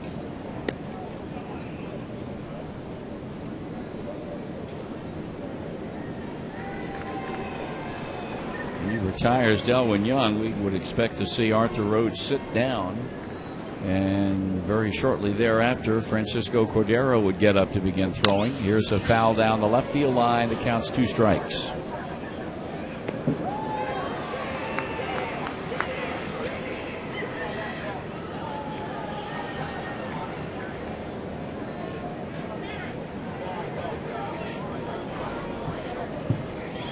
Trying to retire him in order for what would be the 3rd time today. And he has him right where he wants him as he turns it loose, and a ground ball pulled wide to first, backhanded by Votto. Flip it on to Massett, and we go to the top of the 9th. Reds over the Pirates 4-1 on the Cincinnati Bell Reds Radio Network.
This Saturday, the Reds Hall of Fame takes you behind the scenes at the ballpark with the all-access baseball experience. Be part of an exclusive insider tour of the home of the Reds, including stops in the clubhouse, batting cages, scoreboard room, press box. Along the way, you'll meet Reds Hall of Famers and learn the inner workings of baseball from George Foster. Purchase tickets now by calling 513-765-7924 or visit Reds.com. We're in the ninth, and Brandon Phillips is hacking Steven Jackson's first pitch and pulls it foul. Phillips has had 2 hits and 3 times up and a run batted in, his 95th RBI of the year.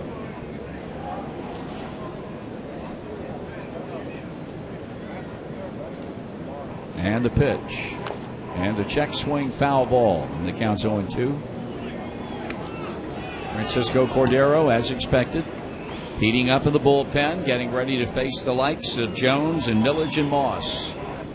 Lineup of Pirate batters in the home half of inning number 9. He'll be looking for his 39th save of the season.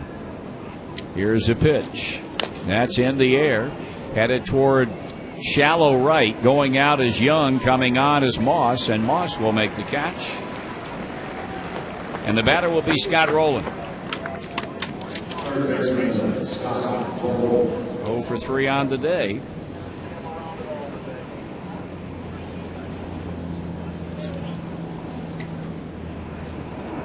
Jay Bruce will get an at-bat. He's waiting on deck after replacing Johnny Gomes in right field in the bottom of the 8th inning.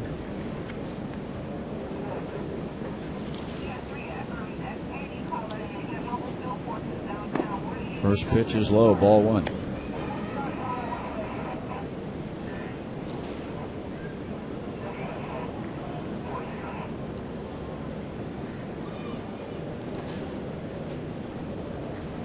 Swing and a foul over toward the Pirate dugout. You know, this season offensively did not go obviously as well as Jay Bruce would have liked it to, but up until the time that he broke his wrist, he was as good as any right fielder in the game. I mean, his defense was primo. Yeah. 1-1 pitch, high and inside a ball. Well, he's going to go to the Dominican League and play for 1 month. I think that's a great idea. I really do. Well, it's a move born out of necessity. There's a call strike. I think all things being equal, I don't think anybody wants to go down there and play in the wintertime. But he's got something to prove. I mean, he's going to spring training, as he said yesterday, with a mindset that I am the right fielder on this ball club. But at the same time, he qualified it by saying, I know they're not going to just hand it to me. There's a swing and a miss.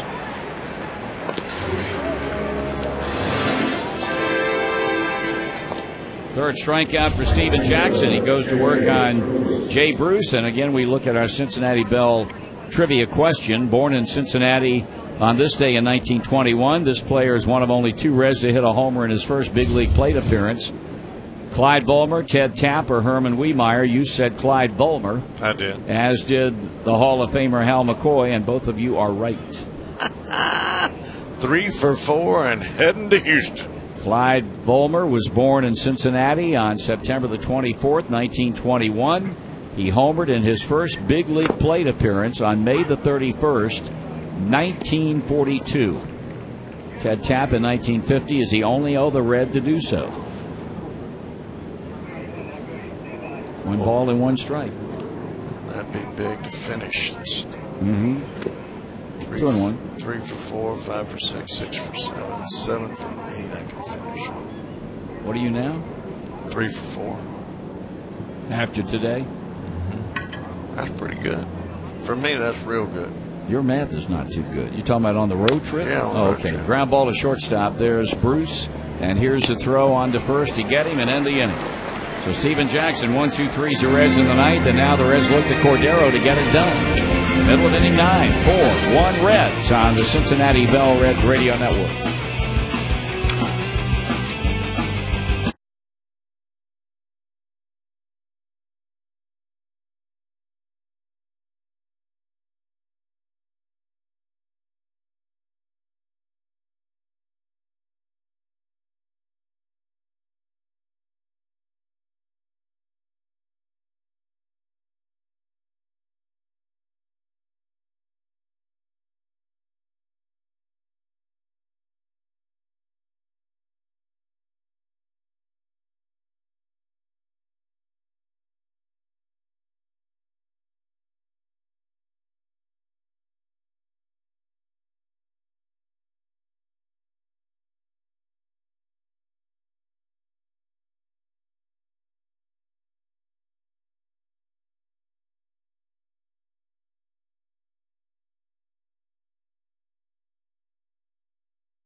We'll pause one more time for identification on the Cincinnati Bell Reds Radio Network.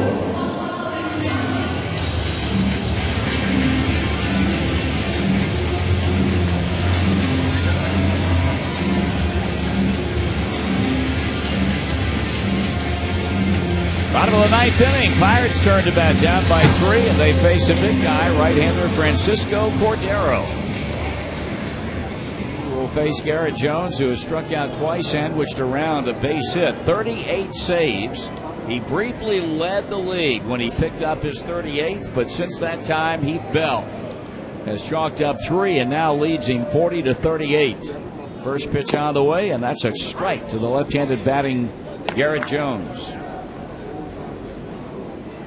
Bell of San Diego with 40, Cordero 38, Ryan Franklin of the Cardinals 37. They are the top 3 in the National League. Pitch is down for a ball.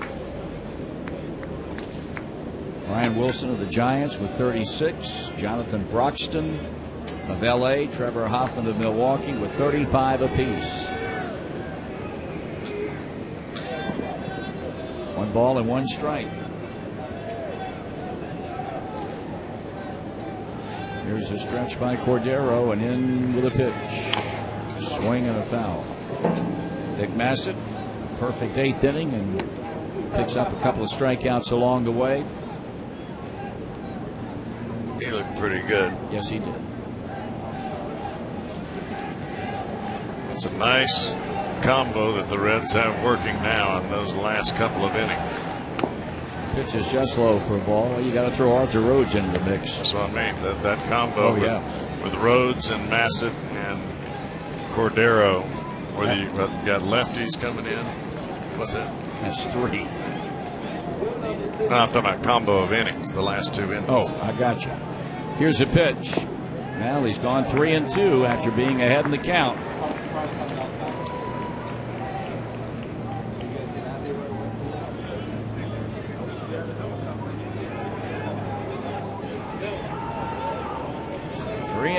And Cordero sights a sign from Hannigan. Here comes a payoff pitch, and up. Garrett Jones says he's taking too long and steps away.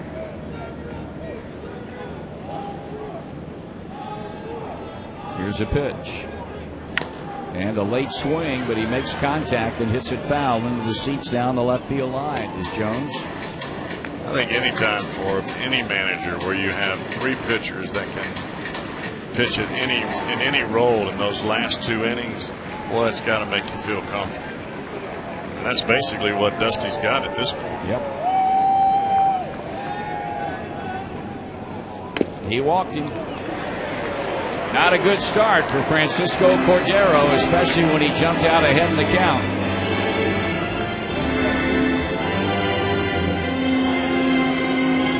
A guy who so far today has kept the Pirates from being shut out. Last inning, Miller with a home run over the seam. Ball in left center back in the 7th inning. His 3rd home run of this year.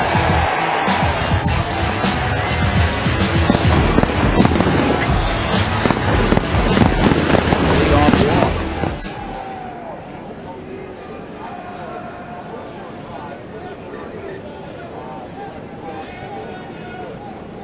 Way outside, 1 ball, no strikes. Well, this is the point in time where you have to climb back on the horse after the last save opportunity didn't quite go Cordero's way. That was a disaster. You just got to come back and come get him. And he can't throw a strike, and this was part of his problem the other night when he melted down against the Florida Marlins at home. Lose this guy, all of a sudden you've got the tie and run at the plate with nobody out. And it's Brandon Moss. And there's a strike. 2-1.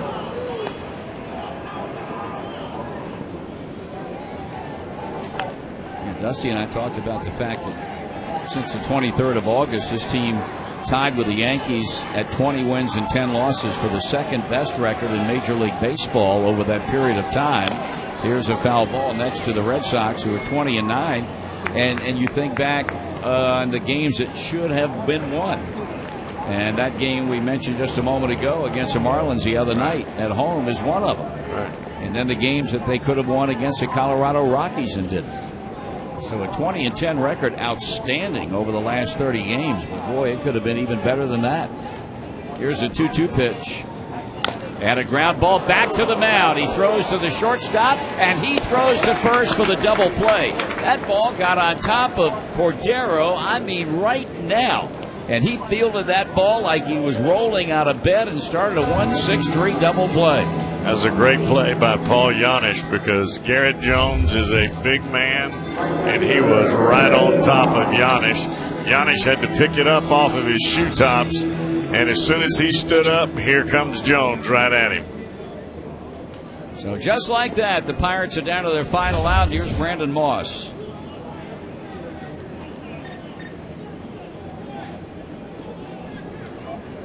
It's an out away from sweeping the 3-game series here in Pittsburgh and continuing to play well here in the last month of the season. Call strike.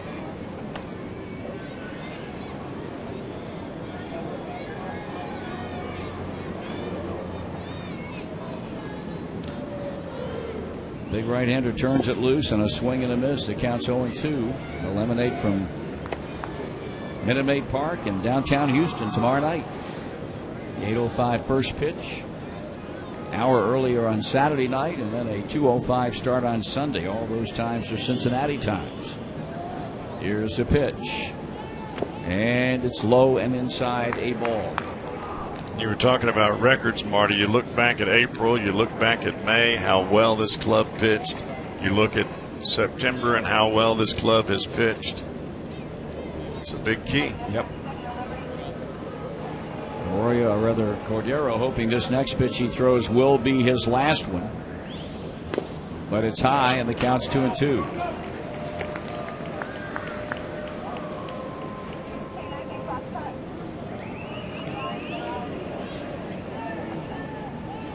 Brian Domet waiting in the on-deck circle, hoping to get an at-bat, and he will. A line drive into right center. That ball was stung by Moss. Jay Bruce over there to make the pickup, and the ninth inning continues. And now Domet will bat for pitcher Steven Jackson. Now that double play really looms large.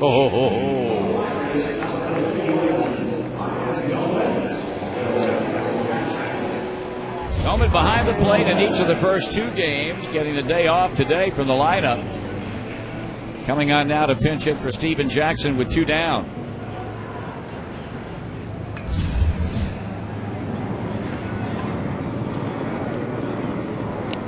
And the pitch. That's a strike.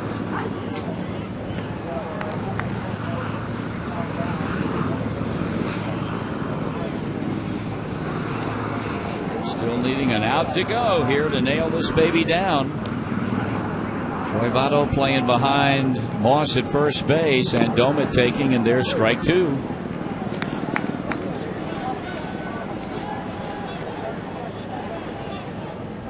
Base hit by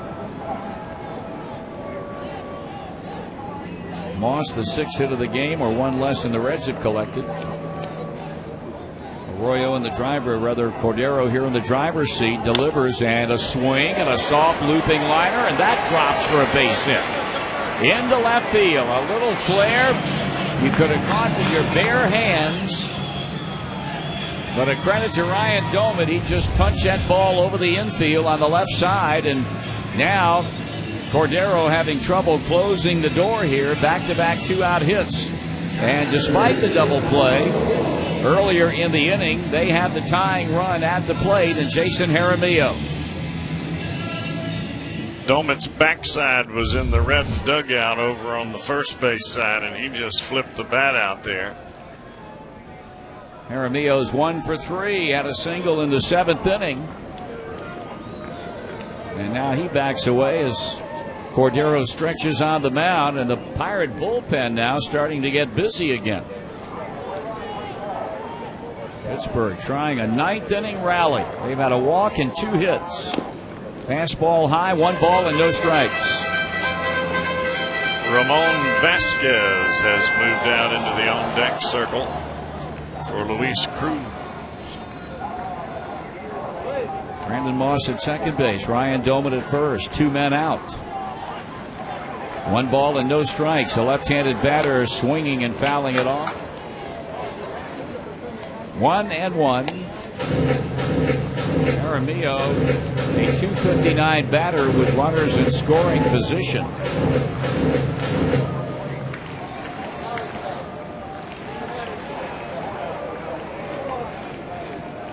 Cordero, as he always does, bending low at the waist to get the sign. Now sets for the 1-1 pitch. Lets it fly and misses badly. High and outside, 2 balls and 1 strike.